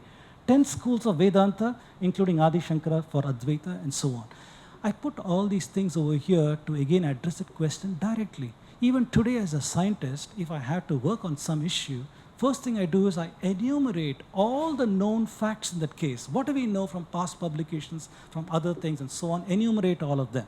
Once it's enumerated, I go through a process. Once systematic enumeration is done, I go through a process of rational examination. I reflect on that, sit and think about that, consider various angles, think about it, investigate, examine, maybe in the labs or whatever, have discussion with colleagues. Sometimes discussion sparks thinking in your own mind. Then I come to a conclusion, this is what it's all about. So even today, as a scientist, subconsciously, I'm using methods of our ancestors. That's what you can see over here. Ancient Indians had a concept of pramana, what is a valid means for knowledge. Today, if I go to somebody who's doing their PhD and ask, what are you doing for your PhD? They say, oh, I'm writing my thesis, and because I'm referring to a paper published in such and such a publication, Nature, by this professor from Harvard Medical School, on his authority that he proved this, I'm following with the rest of my work. So reference 1, reference 2, reference 3. So my authority for knowledge is on the citation of these experts who came before me because they know well. I'm referring to their work and I'm continuing. So we're relying on something called Shabda Pramana of some other people. In the Indian context, we had all these ways as valid means for knowledge, Things like perception, inference, comparison, analogy, postulation, negative proof, non-perception, and relying on word of experts. Every sampradaya in India only differed in what was a valid means for knowledge. In other words, if there is somebody coming here today in today's world with some pseudoscience saying that, oh, I think the Egyptian pyramids are built by aliens and this is why I think it is, we're going to laugh that person off and say, wait a minute, there's a problem over here.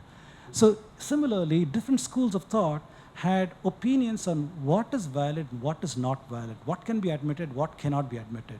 For example, the Charvakas were the atheists in the Indian context. They said perception alone, I'm not going to rely on anything else as a valid means of knowledge. If I can experience it, if I can see it, that is true. They rejected the Vedas and other things. So that was their notion of what will I admit as reality and knowledge. The Buddhists, reflecting the trials and tribulations of Gautama Buddha, it was perception and inference. So he went through a process of suffering and trying to understand the root cause of suffering and so on. He came to thinking finally that perception and inference, that is a means for knowledge, and that's what he did. Vaisheshika similarly starts taking from all of these things. Advaita takes from every one of these things, including Shabda Pramana. So also Jainism and Buddhism. There's a tendency today to see these as separate religions, but all that differs from the bedrock of dharmic religions is that what was a valid means for knowledge. That's the only one. I like to put this slide over here because there are a whole lot of Indians today who are deracinated. So I'd like to say, what was the goal of life in this part of the world for the dharmic person for the longest time? The goal of life was to dispel the avidya from our minds about our existence and to acquire vidya. And that vidya could be admitted by any of these methods depending on the sampradaya that you're born into or the sampradaya that you feel drawn towards. You use any of these methods to acquire vidya. This vidya could be acquired in this lifetime or across multiple lifetimes, depending on the karma that you acquire. This is our belief system. The karma that you require, that will determine what kind of birth you'll have in your next birth, whether you're closer towards a spiritual goal or more distant from a spiritual goal. That is going to dictate it. So our thinking is that at any given point in time, we have to live dharmic lives in concordance with understanding what is the karma that I'm generating and acquiring, and trying to acquire vidya about what is my true nature. My true nature is that there is no separation between the creator and the created. We are all part of the cosmos. We are all interconnected. This is the true meaning for this in this part of the world. For the longest time, this was the understanding of reality, understanding of everything else.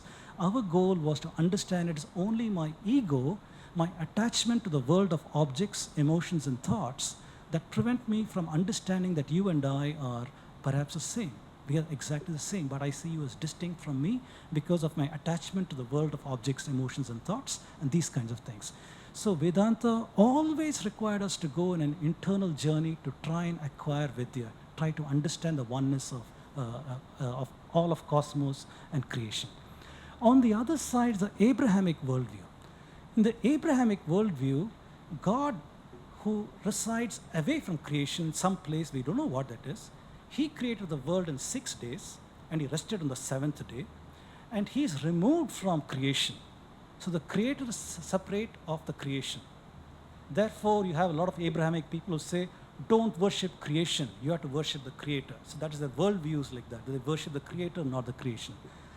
They believe that the goal of life is to follow a divine dictated law. None of this matters.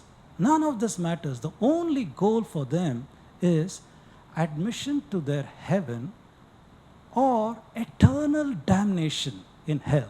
Eternal damnation in hell. If you don't want eternal damnation, if you want to be saved, then you believe that Christ died on the cross for your sins, and the only way to the Father is through the Son. If you believe that, then Jesus Christ will save you from eternal damnation and take you to heaven. Or if you believe that Muhammad was the last prophet, and he heard from Archangel Gabriel who told the word of Allah to him, if you follow that, then by the mercy of Allah, you'll be saved and you'll go to heaven. and away from eternal damnation. Or you follow the 10 commandments and believe that you have a covenant with God, and you follow that covenant, then you'll go to heaven and you'll be spared from eternal damnation. So the Abrahamic worldview is one of your only goal in life is to follow a divine dictated law. You don't care about knowledge. That's why science has been in conflict with religion in that society. You go and say theory of evolution, they'll say, wait a minute, God created the world in 6 days. So there cannot be theory of evolution. We cannot have man and the apes having a common ancestor because man is created perfectly in his image, according to the Abrahamic thinking. So you see that. Because of the kind of thought systems that they have history synthesis events which you must unquestioningly obey if you want to be saved. And saved from what? Saved from eternal damnation and hellfire. Otherwise it goes, it's a worldview that builds on fear, that builds on not having knowledge. They know that knowledge will ruin you. In fact, why was Eve cursed? Eve was cursed because the snake came to Eve and said, eat of the knowledge of that apple, and that apple is going to give you knowledge that you're as powerful as God.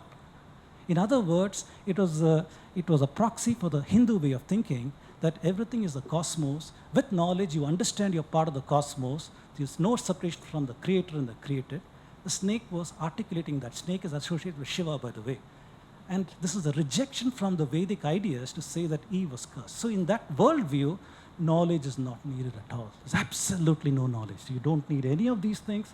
You only need to follow a divine dictated law. And of course, I'm not knocking on their theology. They've got a lot of theology that talks about that.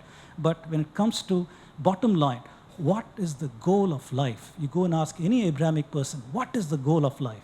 For a Hindu, it is to dispel avidya and gain vidya. And for an Abrahamic, I have to follow the divine dictated law. That is my goal in life.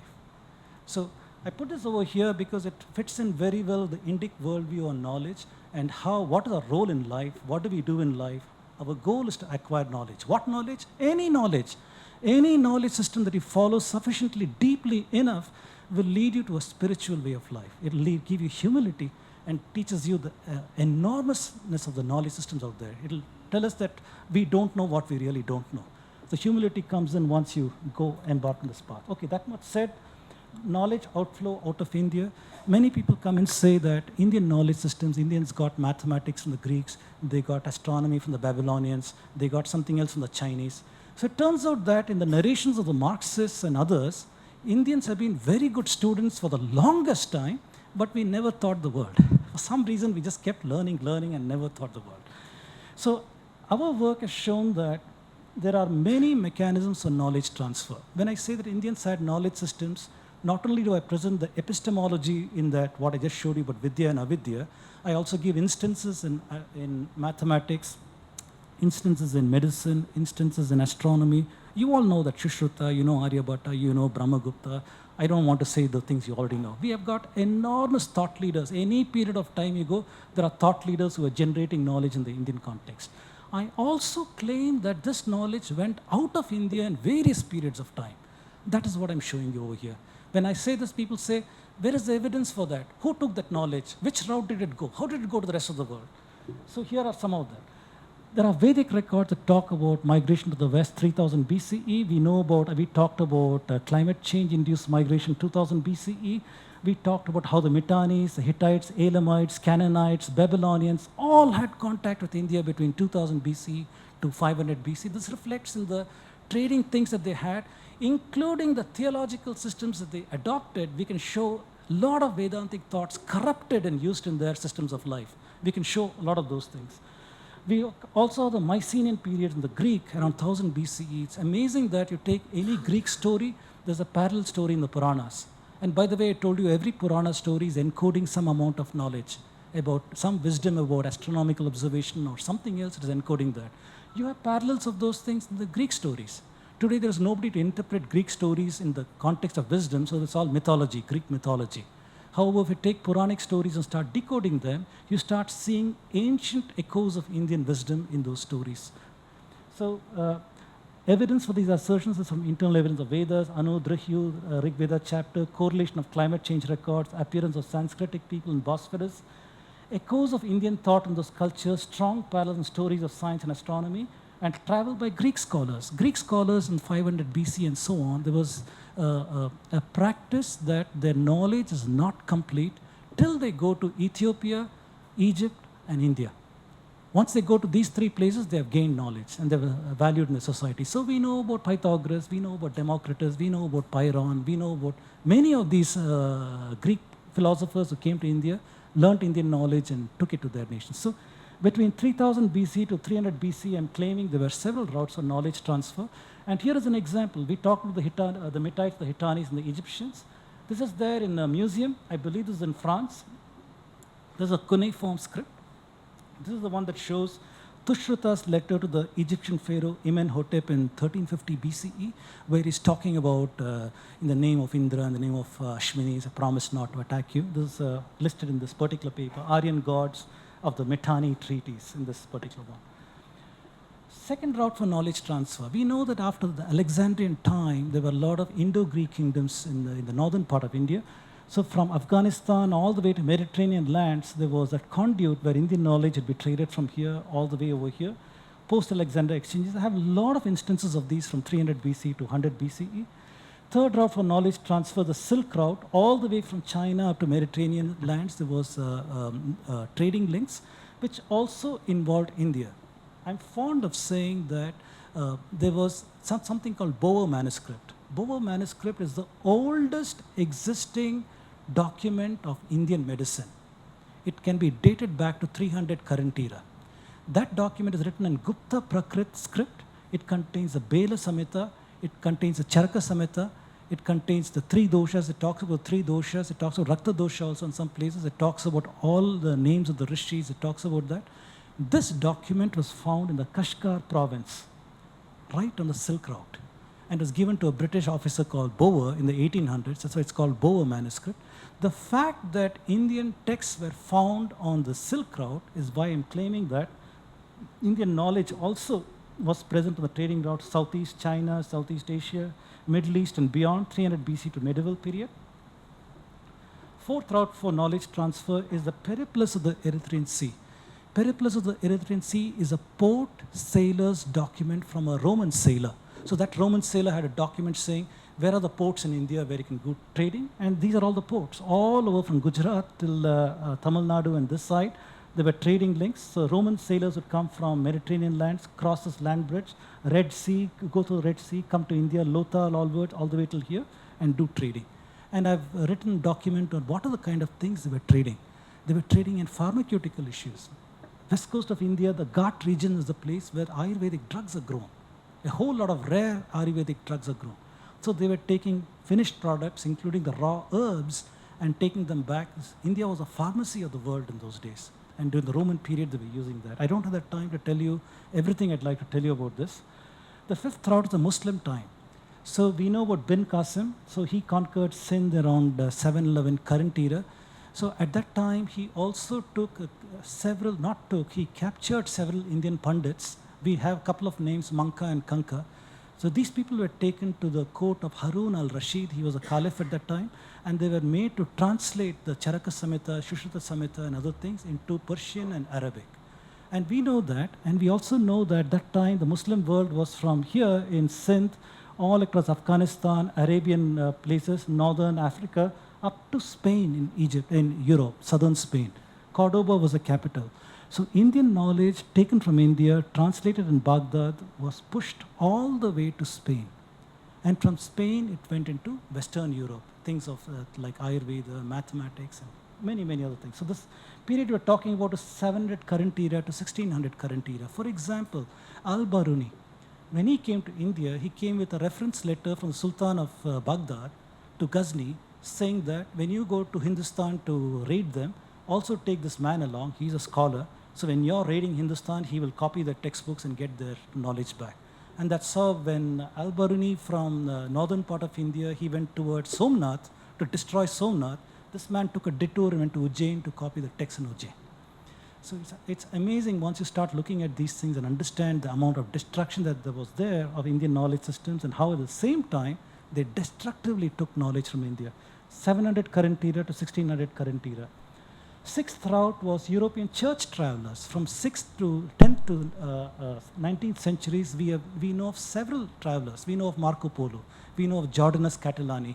We know of John of, I forget the name, but one particular John, several people over here. We also know that in the southern part of Spain was Muslim, the northern part of Spain was Christian.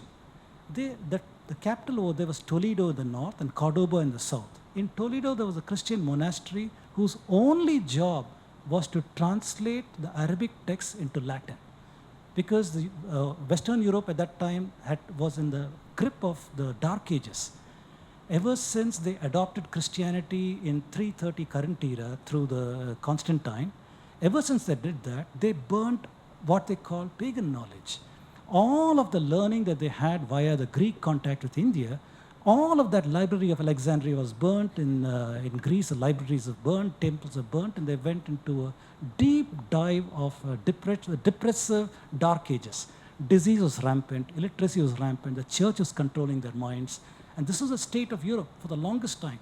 In the 10th and 11th centuries, the noblemen would say, the Moors are M-O-R-S, the Muslims, they have better knowledge than us, so the eldest born son would be sent to the Muslim lands to learn from them and come back. That was their technology.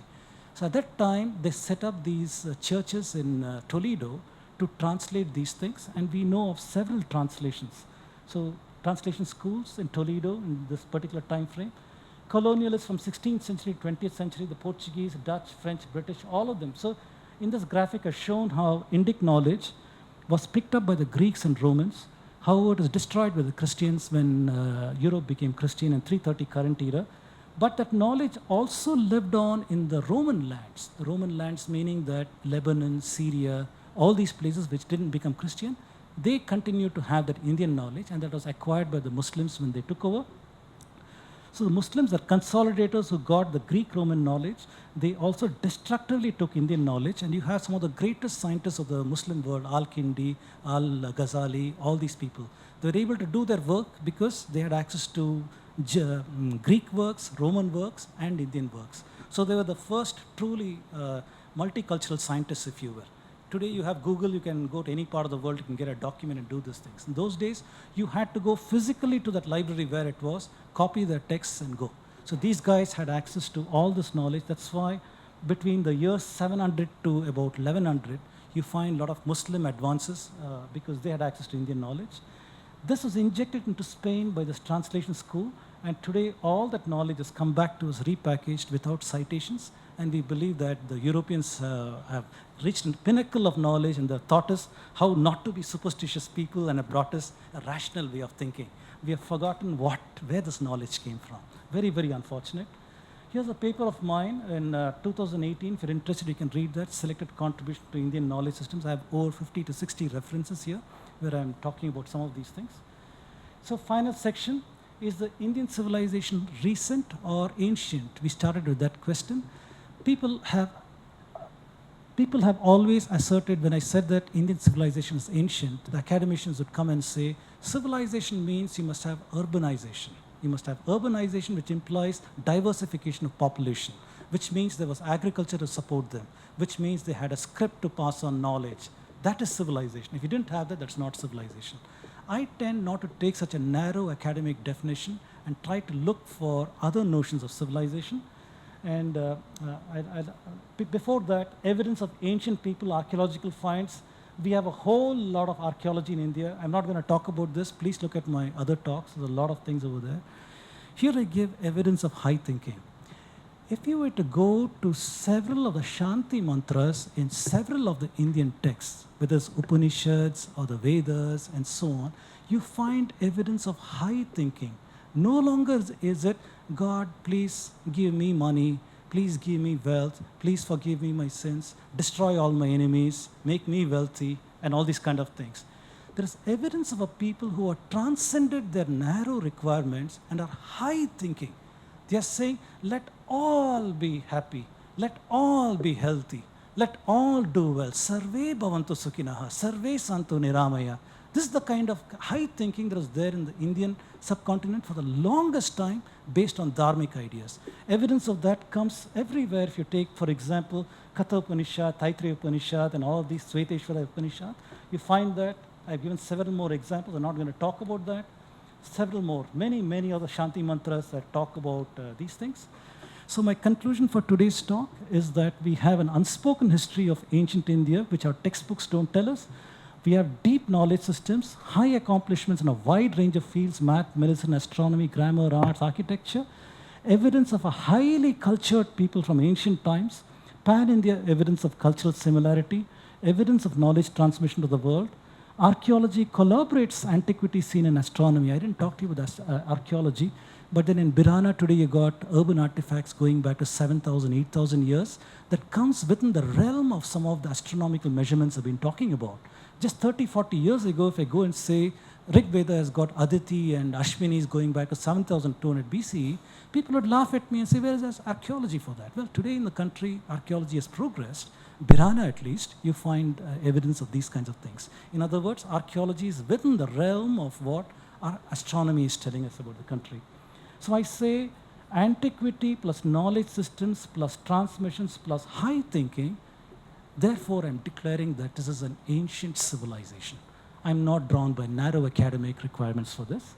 So conclusion, what our history books do not teach us, evidence-based narration helps us to validate ideas, claims, and opinions. If we don't go with an evidence-based narration, we are going to be hostage to these 5 forces that I talked about that want to control our minds and thinking, and eventually you're going to fall prey to whatever rubbish they want to program you with. So evidence-based narration helps us to demolish these things with knowledge. And I've shown that it's an out-of-India theory, ancient civilization. I've shown invasions are responsible for widespread poverty in not Vedic civilization. Conclusions to rewrite Indian history, and I've presented some of these things at least. So that is the end of my talk. Thank you very much. Thank you. Thank you. Thank you.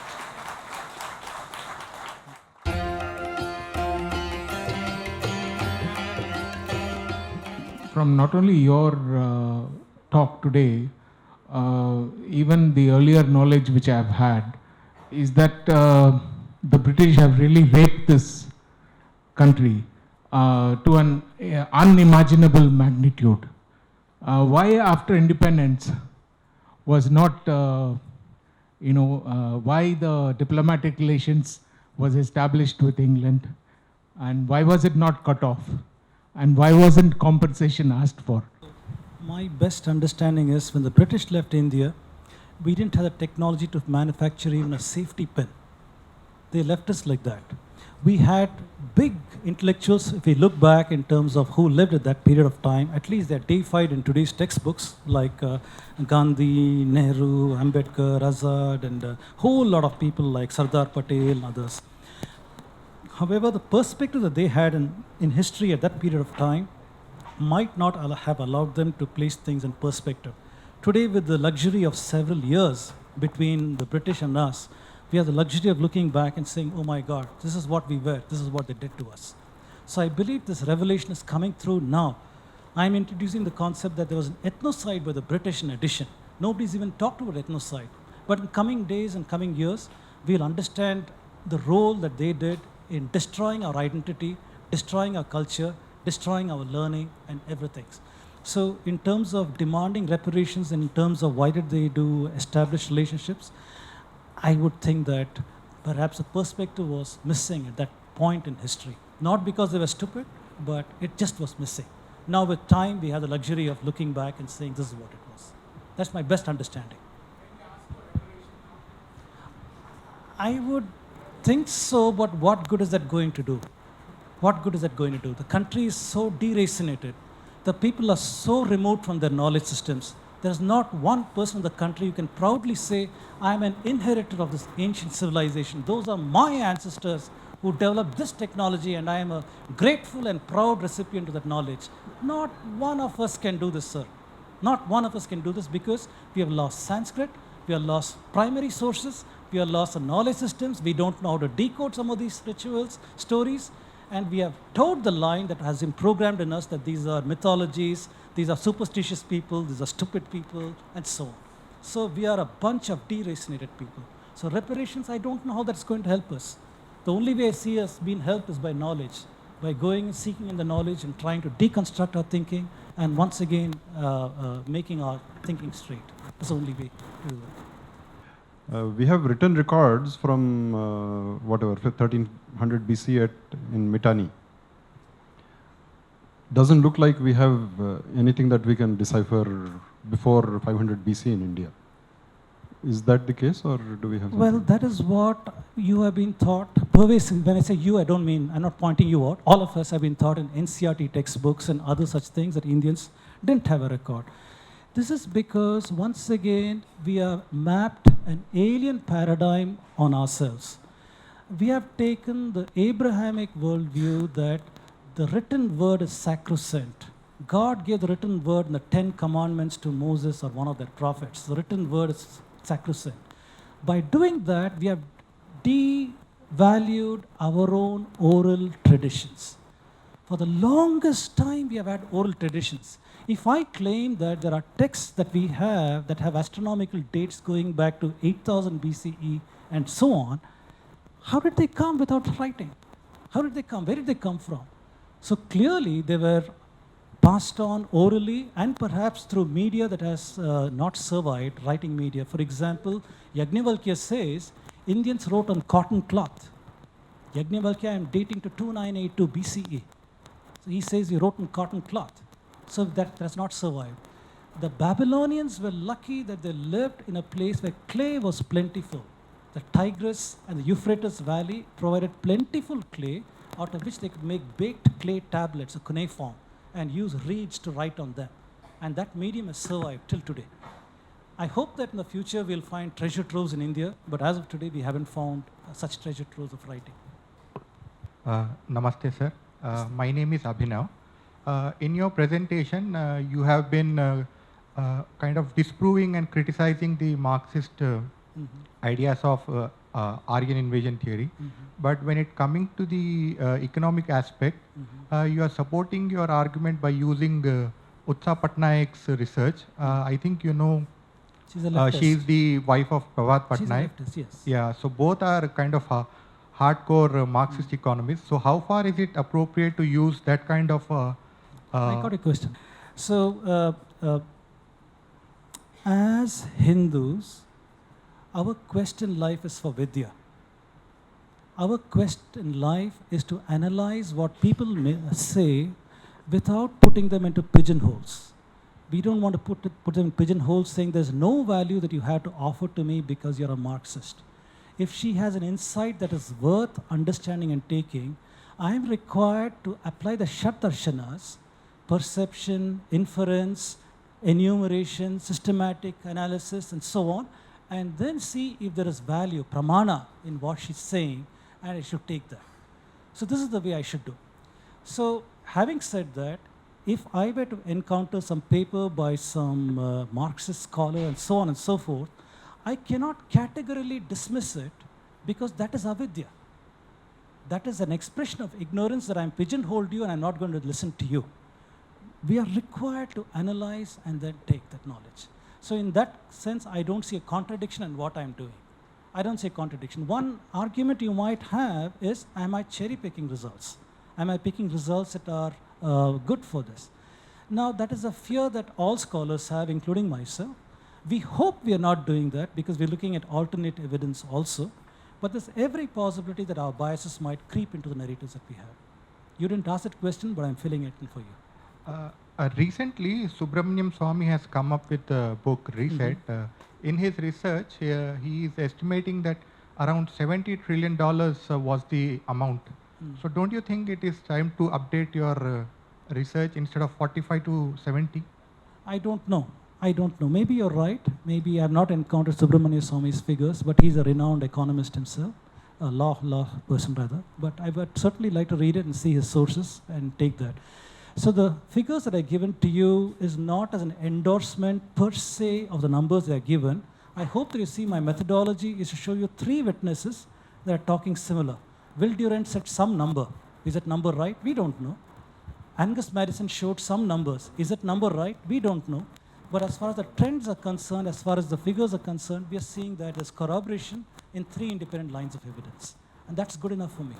Then the specifics of how much of money, should we have reparations, all those are relevant questions, but not relevant to my talk at this point. I wanted to illustrate and show evidence-based that the British caused poverty in India and not the Vedic system, social system.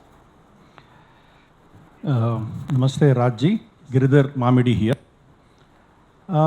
Sir, the known return evidence that we have of a script in India probably dates around the Mauryan time, and I mean, what is generally accepted by the historians.